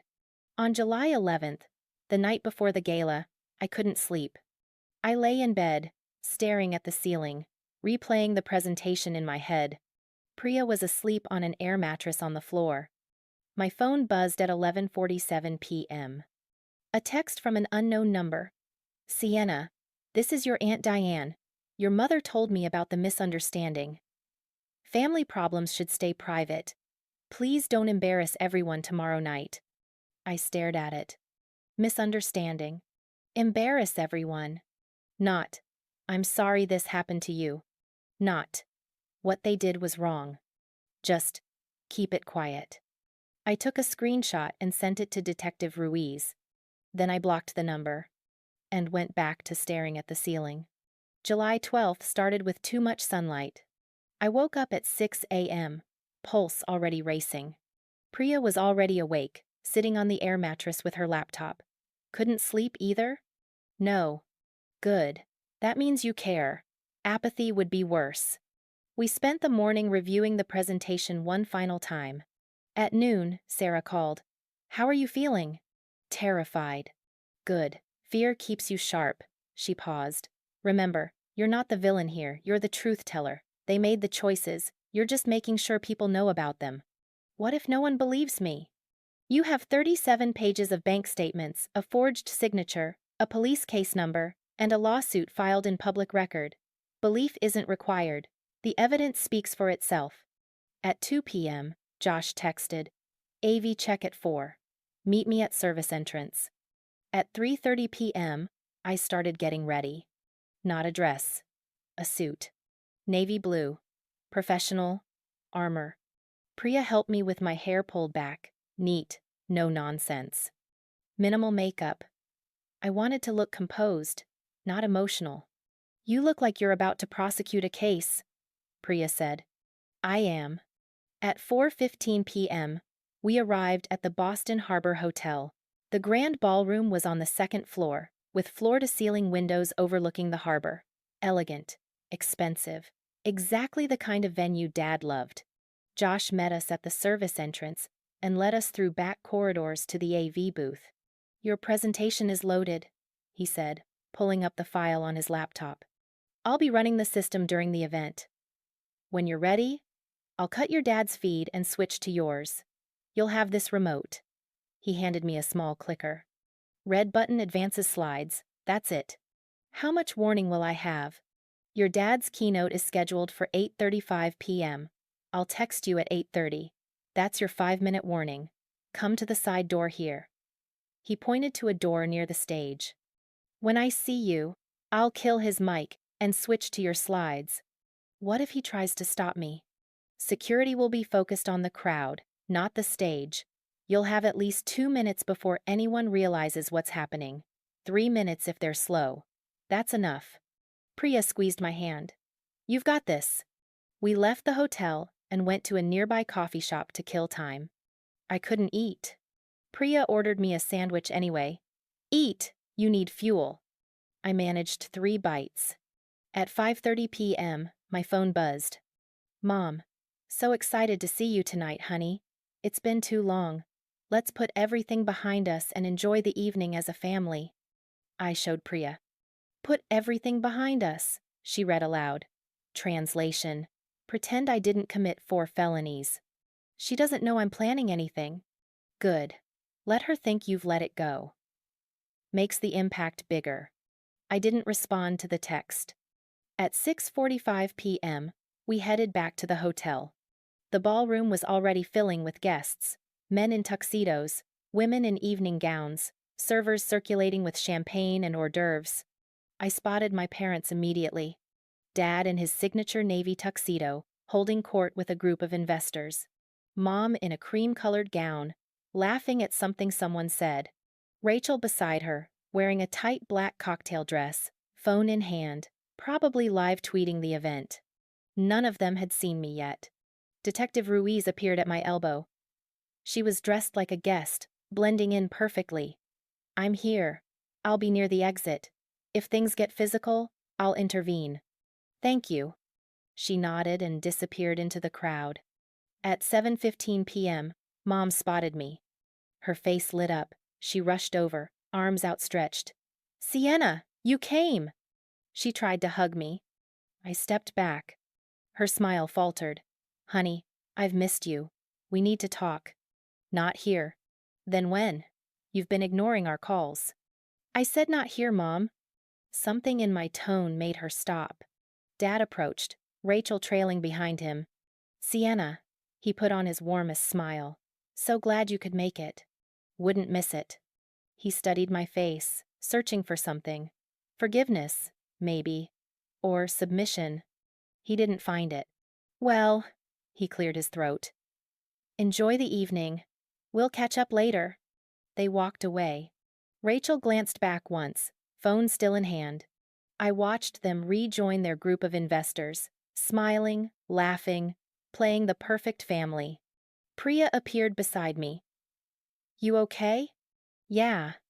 Liar. I will be. In about an hour. At 8 p.m., dinner was served. I sat at a table near the back with Priya. Forced myself to eat. Around us, 247 guests chatted and networked. At 8:20 p.m., the MC took the stage. Good evening, everyone. Thank you for joining us for Torres Capital Partners' 15th Annual Charity Gala. I stopped listening. My phone buzzed. Josh, 5-minute warning. Come to side door. I stood up. Priya grabbed my hand. Go get them. I made my way through the crowd to the side door Josh had pointed out earlier. He was waiting. Ready? My heart was pounding so hard I could hear it. Ready. Your dad goes on in 2 minutes. The moment he starts his opening line, I'll cut him and switch to your feed. You walk up, take the mic, and go. I nodded. Couldn't speak. The MC's voice. And now please welcome our host for the evening, Richard Torres. Applause. Dad walked onto the stage, waving, smiling. Took his position at the podium. Thank you, everyone. It's wonderful to see so many familiar faces. Josh looked at me. Now. I walked through the side door onto the stage. Dad sees me first. His smile freezes. I walk straight to the podium. The screen behind me flickers. His slides disappear. Mine appear. Slide 1. Torres Family Values. A case study in theft. The room goes silent. Dad reaches for the microphone. Sienna, what are you? I take it from his hand. Turn to face the audience. 247 people staring at me. I can see Mom at a front table. Her face is white. Rachel's phone is pointed at me, recording. Good. I want this recorded. Good evening. My voice is steady. I'm Sienna Torres, Richard's daughter. I graduated from MIT 3 weeks ago. Polite applause starts. I hold up a hand. It stops. I'm here tonight to talk about family values, specifically theft. Gasps ripple through the room. Dad tries to grab the mic again. This is completely inappropriate. I step away from him. Security hasn't moved yet. They're confused. I have maybe 2 minutes. Slide 2. The crime. The screen shows my Fidelity account statement. $189,000. $153 in withdrawals, highlighted in red. My mother, Linda Torres, forged my signature 18 months ago to gain access to my inheritance account. Over the next 18 months, she stole $189,153. She gave it all to my sister, Rachel. The room erupts in murmurs. I keep going. Slide 3. The forged signature. Side-by-side comparison. the fake signature on the left, my real signature on the right. This is the forgery. Notice the differences? The loops, the slant. Linda Torres committed identity theft to access money my grandmother left, specifically for my education. Mom stands up.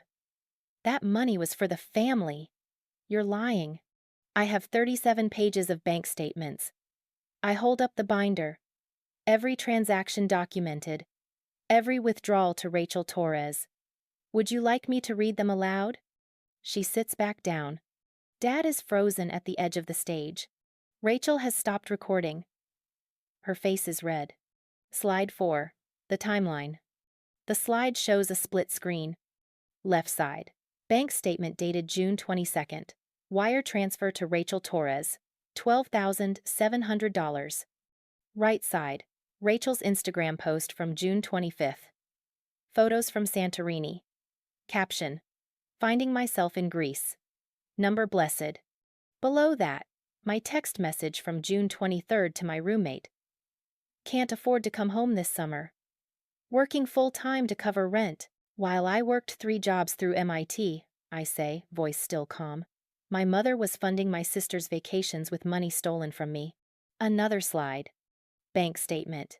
$8,400 withdrawal. Rachel's Instagram. Designer shopping bags. Gucci, Prada, Saint Laurent. My text message from the same week. Declining dinner. Living on ramen until payday. I graduated with $94,000 in student loans. Because my father refused to co-sign, I worked 15-hour days. I ate ramen 4 nights a week. I pause. Rachel got $189,153 of my inheritance.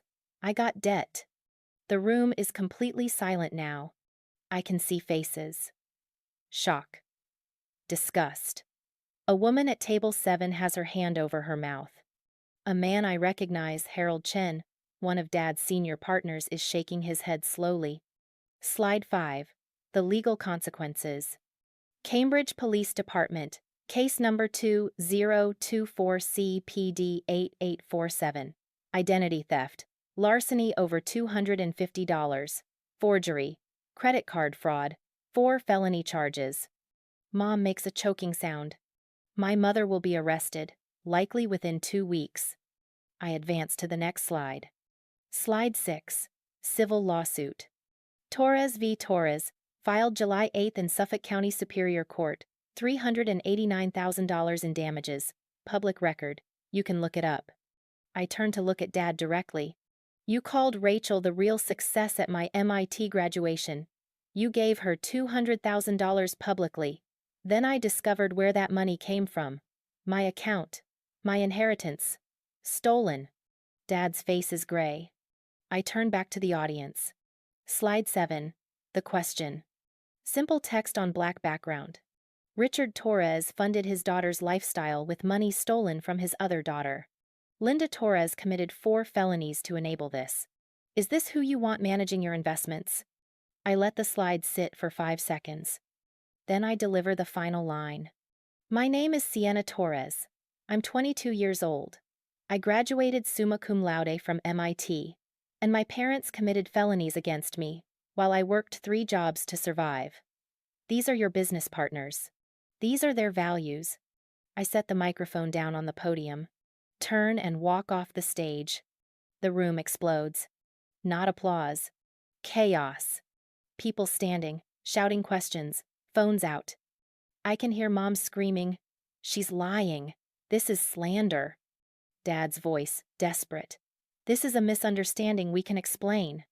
But I'm already at the side door. Josh gives me a thumbs up as I pass. Priya meets me in the hallway. Holy shit. Did I do okay? You just nuked their lives on live television. Yeah, you did okay. We're heading toward the exit when I hear running footsteps behind us. It's Harold Chen. Dad's senior partner. Miss Torres. Wait. I stop. He's out of breath. Is everything you said in there true? Yes. I have documentation. Bank statements. Police case number. Court filings. All public record. He nods slowly. I believe you. Then he holds out his hand. I shake it. Your father won't be coming back to Torres Capital, he says quietly. The partners will vote Monday morning. He's done. He turns and walks back toward the ballroom. Outside, the night air feels cool against my face. Priya and I walk to her rental car in silence. I get in the passenger seat, close the door, and then I start crying. Not sad crying. Relief. It's over, I say. Not yet. Priya starts the car. But you just won the biggest battle. My phone is buzzing nonstop. Texts, calls, notifications. I turn it off. Someone filmed it, Priya says, checking her phone. It's already online. Someone's cousin posted it to YouTube. 47,000 views in 20 minutes. Good. Your dad's firm's name is trending on Twitter. Good. She pulls out of the parking lot. I look back at the hotel one last time. Through the windows, I can see people still gathered in the ballroom. Still talking. Still processing what they just witnessed. My parents' reputation, destroyed. Their business, crumbling. Their lies, exposed. I turn back around. Where to? Priya asks. Anywhere but here. She drives. And for the first time in 3 weeks, in 4 years, in maybe my entire life, I feel like I can finally breathe. The video hit 340,000 views by midnight. I know because Priya kept checking. We'd gone back to my dorm after the gala, my lease didn't end for another week, and ordered pizza. Neither of us could eat. My phone stayed off until 11:30 p.m. When Detective Ruiz called Priya's number. Miss Torres? It's Detective Ruiz. I'm assuming your phone is off. Smart. Just wanted to confirm you're safe and let you know that video is everywhere. LinkedIn, Twitter, Facebook, local news picked it up. Boston Business Journal wants an interview. I'm not doing interviews. Good call. Let the evidence speak. I also wanted to tell you I was in that ballroom tonight. You were incredible. Calm. Factual. Devastating. Exactly what you needed to be. Thank you. One more thing. Your mother tried to file a restraining order against you an hour ago. Claimed harassment. Judge denied it immediately after reviewing the case file. You're protected. After we hung up, I finally turned my phone back on. 63 missed calls. 147 text messages. I scrolled through them. Mom, how could you do this to us? Dad, you've destroyed everything.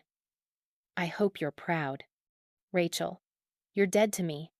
Aunt Diane, you've embarrassed the entire family. Unforgivable. But also, Priya, you're a goddamn warrior. Abuela Rosa, paternal grandmother. Mija, I saw the video. I'm so proud of you. Your grandfather would be too. Come visit me.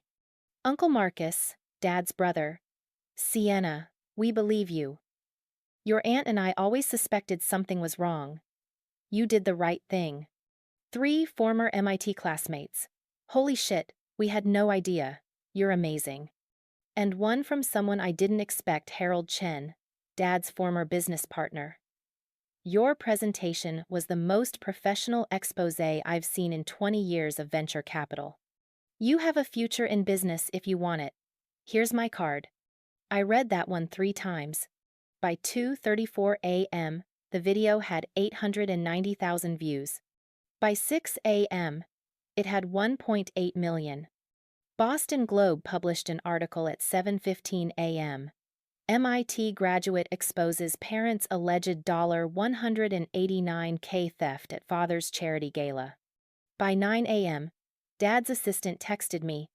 Richard Torres suspended from Torres Capital Partners pending board investigation. Effective immediately.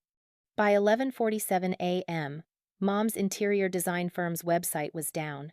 Comments on their Facebook page were brutal. Would you trust someone who steals from their own daughter?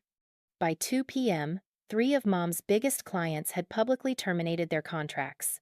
By evening, Rachel had locked all her social media accounts. The fallout was swift. Brutal. Exactly what they deserved. The criminal case moved faster than Sarah had predicted. 2 weeks after the gala, Detective Ruiz called. The DA approved prosecution. Arrest warrant issued for Linda Marie Torres. 4 counts. Identity theft. Larceny over $250. Forgery. Credit card fraud. She'll be arraigned within 48 hours. What does that mean? She'll be arrested, processed, and brought before a judge. The judge will set bail and schedule a preliminary hearing. Given the amount and the evidence, bail will probably be substantial. Will I have to be there? Not for arraignment, but you'll likely be called as a witness if it goes to trial. It didn't go to trial. Mom was arrested on August 3rd at 7 a.m. I didn't witness it. I was in my new apartment in Cambridge, unpacking boxes, but Uncle Marcus called to tell me. Your father posted bail. $25,000. She was home by noon. How is she? How do you think? Ashamed. Angry. Terrified. He paused. Your father hired Gerald Whitmore, top criminal defense attorney in Boston. But Sienna, even Whitmore can't win this. The evidence is overwhelming. Good. Marcus sighed. Your father's not doing well either. Torres Capital bought out his partnership. Forced resignation. He's consulting now, but no one's hiring him. His reputation is destroyed. I felt nothing. No guilt, no satisfaction, just emptiness where my parents used to be. The civil lawsuit progressed in parallel. Mom's attorney, a different lawyer, specializing in civil defense, reached out to Sarah in late August. They want to settle, Sarah told me over the phone. I told them our terms. Full restitution of $189,153, the $200,000 they gave Rachel, legal fees, and $50,000 in punitive damages. Total, $439,153 plus my fees. Will they pay? They don't have a choice. The evidence is ironclad. If we go to trial, a jury will award you even more emotional distress, pain, and suffering. Her lawyer knows this. He's advising settlement. How long? Negotiations will take a few weeks, but Sienna, you're going to get your money back. In September, Mom's lawyer made a counteroffer. $350,000 total, payment plan over 5 years. Sarah rejected it immediately. Full amount or we go to trial, she told them. Your client committed documented felonies. We're not negotiating down. 2 weeks later, they agreed to our terms. But there was a complication. They don't have the liquid assets, Sarah explained. Linda's business is closed. Richard's income has dropped by 80%. They'll have to sell assets, possibly the house, to pay you. I don't care how they get the money. They found a way to give Rachel $189,000. They can find a way to give it back. The criminal case reached its conclusion in early November. Mom accepted a plea deal.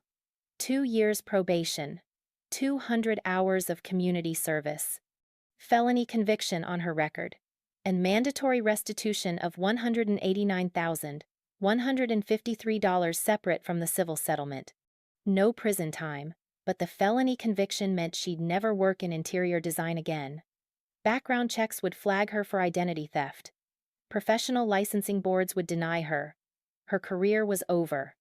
Sarah called me the day the plea deal was finalized. How do you feel? I don't know. I was sitting in my apartment, staring out the window at the Cambridge skyline. I thought I'd feel victorious, but I just feel tired. That's normal. Closure doesn't always feel the way we expect it to. Did I do the right thing? Yes. No hesitation. You held someone accountable for committing crimes against you. That's always the right thing, even when it's hard. The civil settlement was finalized on December 4th. I sat in Sarah's office while she reviewed the final paperwork. $439,153 plus $40,000 in legal fees. Total, $479,153. They're liquidating assets. You'll receive payment in 3 installments, $200,000 within 30 days, $200,000 within 90 days, and the remainder within 6 months. They're selling the house? Yes. And Richard's vintage car collection. Linda's jewelry, They're keeping a small condo in Brookline, but everything else is going. I thought about the house I'd grown up in. The one with the backyard where I'd learned to ride a bike. The one with the kitchen where we'd had family dinners before everything fell apart. Now it would belong to someone else. Because they'd chosen to steal from me. "Sign here," Sarah said, sliding the settlement agreement across the desk. I signed. My real signature. The one that looked nothing like the forgery that started all of this. "Congratulations," Sarah said. "You won." The family fracture was immediate and permanent. Aunt Diane sent me a scathing email in mid-December. "You've destroyed your parents' lives over money. I hope you can live with yourself." I blocked her. Maternal cousins sided with Mom. I lost contact with all of them within a month. But the paternal side was different. Abuela Rosa called me every week. "Your mother always had a cruel streak. I saw how she treated you compared to Rachel.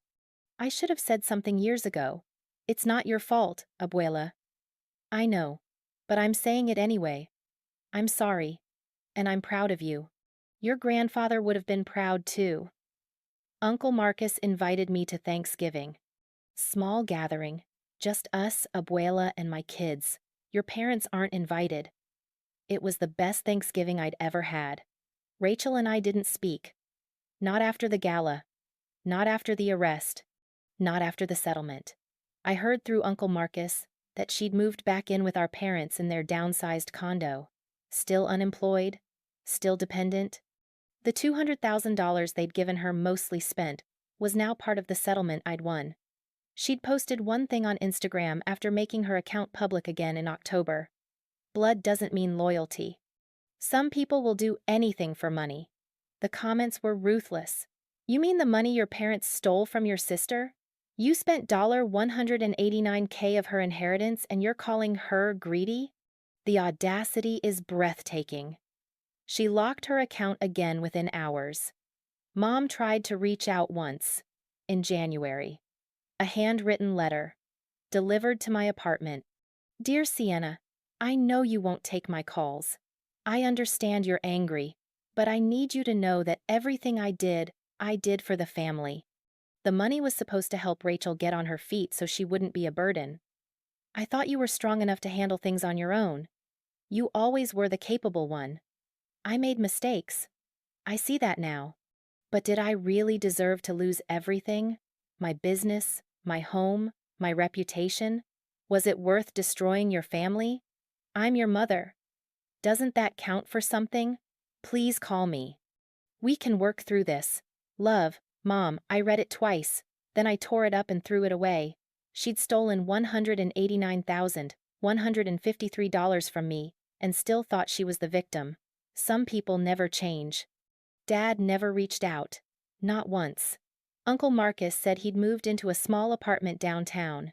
Consulting work was sparse. Most of his former colleagues wouldn't work with him. "He asks about you sometimes," Marcus told me in February.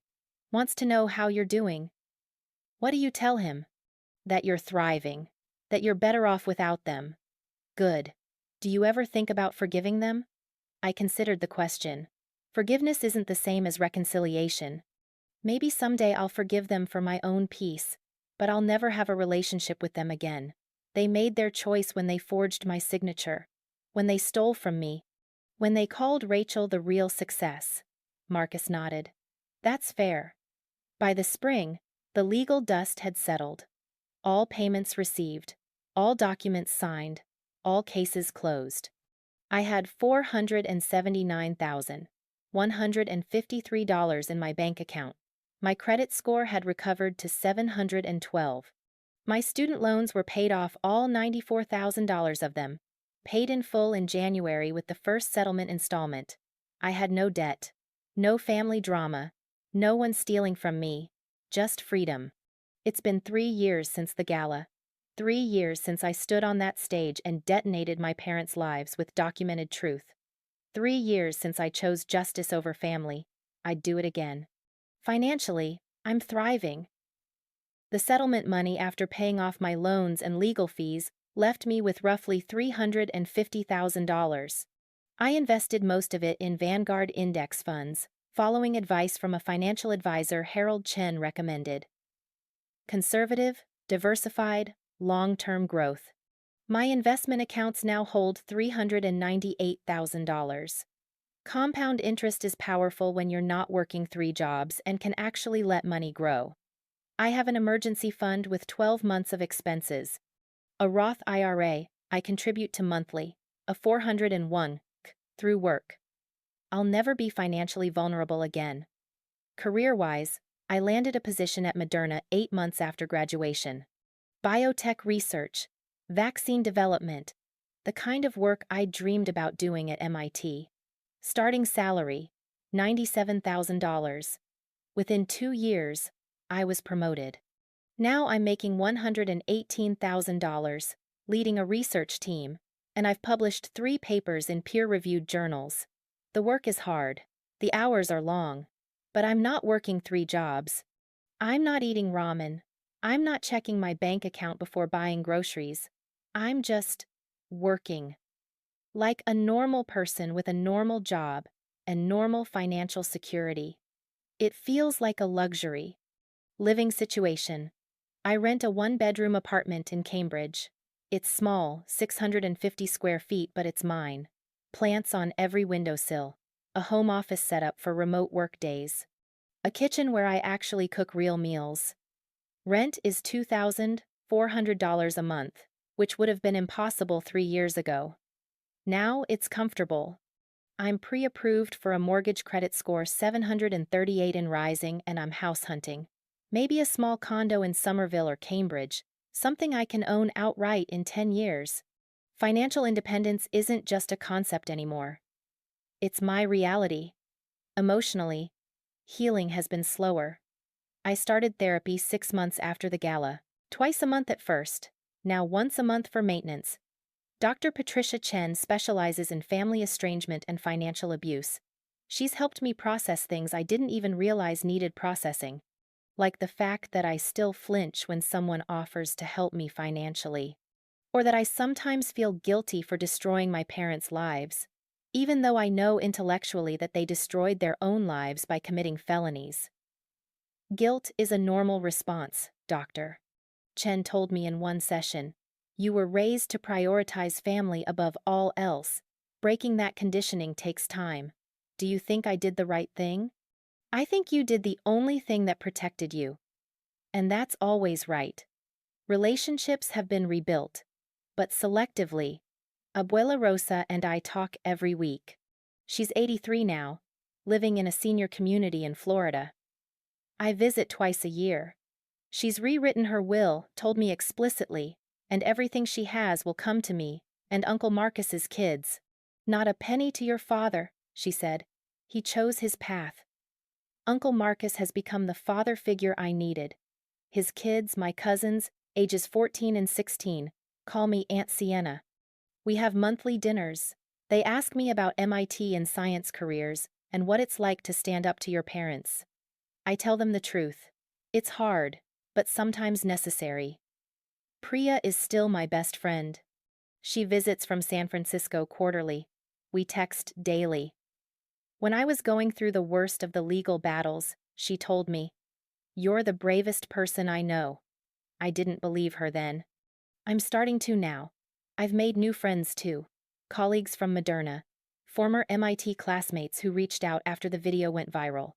People who know my story and respect what I did. No one pressures me to reconcile with my parents. No one tells me blood is thicker than water. They just support me, the way family should have.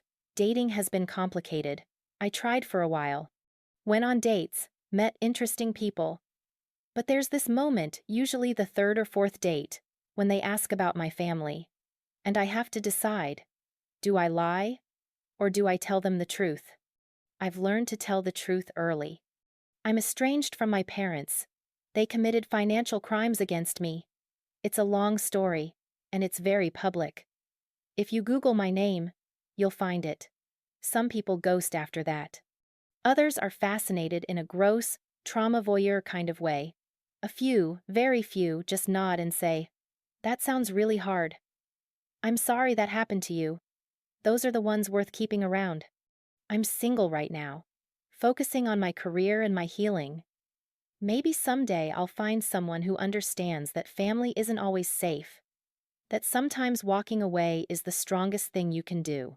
For now, I'm okay alone. Mom and Dad haven't tried to contact me in over 2 years. The last attempt was that letter from Mom in January, 2 years ago. I heard through Uncle Marcus that they're still together, living in their small Brookline condo. Dad does occasional consulting. Mom volunteers at a church community service hours from her plea deal and hasn't worked professionally since her conviction. Rachel still lives with them, still unemployed, still dependent. The golden child, now 31 years old, living with her parents who ruined their lives trying to fund hers. I wonder sometimes if she regrets it. If she looks at that $189,153 she spent, the vacations, the shopping, the designer clothes, and thinks it was worth the cost. Probably not. People like Rachel don't do introspection. People ask me sometimes, do you regret it? The gala, the exposure, the lawsuits. No, not even a little. I regret that it was necessary. I regret that my parents chose theft over honesty. I regret that I had to become my own advocate because no one else would. But the actions I took, standing on that stage, filing those charges, I'd do it again tomorrow. There's a concept, Doctor Chen taught me called radical acceptance. It means accepting reality as it is, not as you wish it were. I can't have the family I wanted. The parents who showed up to my graduation proud and supportive. The sister who celebrated my achievements instead of resenting them. That family doesn't exist. Maybe it never did. But I can have this. Financial security I built myself. A career I earned. Relationships I chose. Boundaries I enforce. A life where no one steals from me, lies to me, or calls someone else the real success while I'm standing right there. I accept that my family is broken, and I accept that I'm better off without them. Last month, I received a letter from MIT. They want me to speak at an alumni event. Overcoming adversity in STEM careers. I haven't decided if I'll do it. Part of me wants to move on.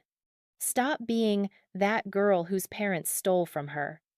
But another part thinks, if my story helps even one person realize they don't have to accept financial abuse from family, isn't that worth it? I'm still deciding. 3 years ago, I stood on my childhood bed, reading an MIT acceptance letter, calling my parents to share the news. They couldn't be bothered to care.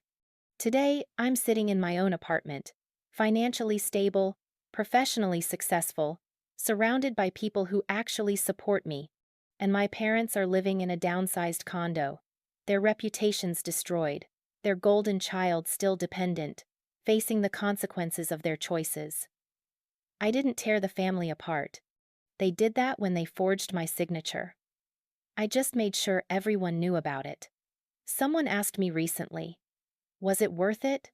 Losing your family, going through the legal battles, becoming a viral story. I thought about it for a long time. Then I pulled up my bank account on my phone, showed them the balance, the paid-off student loans, the investment accounts, the emergency fund. They called Rachel the real success while stealing from me, I said. Now I'm financially independent at 25, published in scientific journals, and leading research that might save lives. Rachel is unemployed and living with our parents. I closed my phone. You tell me, who's the real success? This is Achiever Betrayed. If you've made it this far, thank you for listening to Sienna's story. Family betrayal, especially financial abuse, is more common than people realize.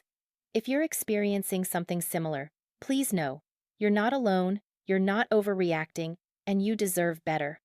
Document everything, tell someone you trust, explore your legal options, and remember, protecting yourself isn't betraying your family. They betrayed you first. Some stories don't have happy endings. Some families can't be saved. But you can save yourself. And sometimes, that's the victory that matters most. This is Achiever Betrayed. Thanks for watching.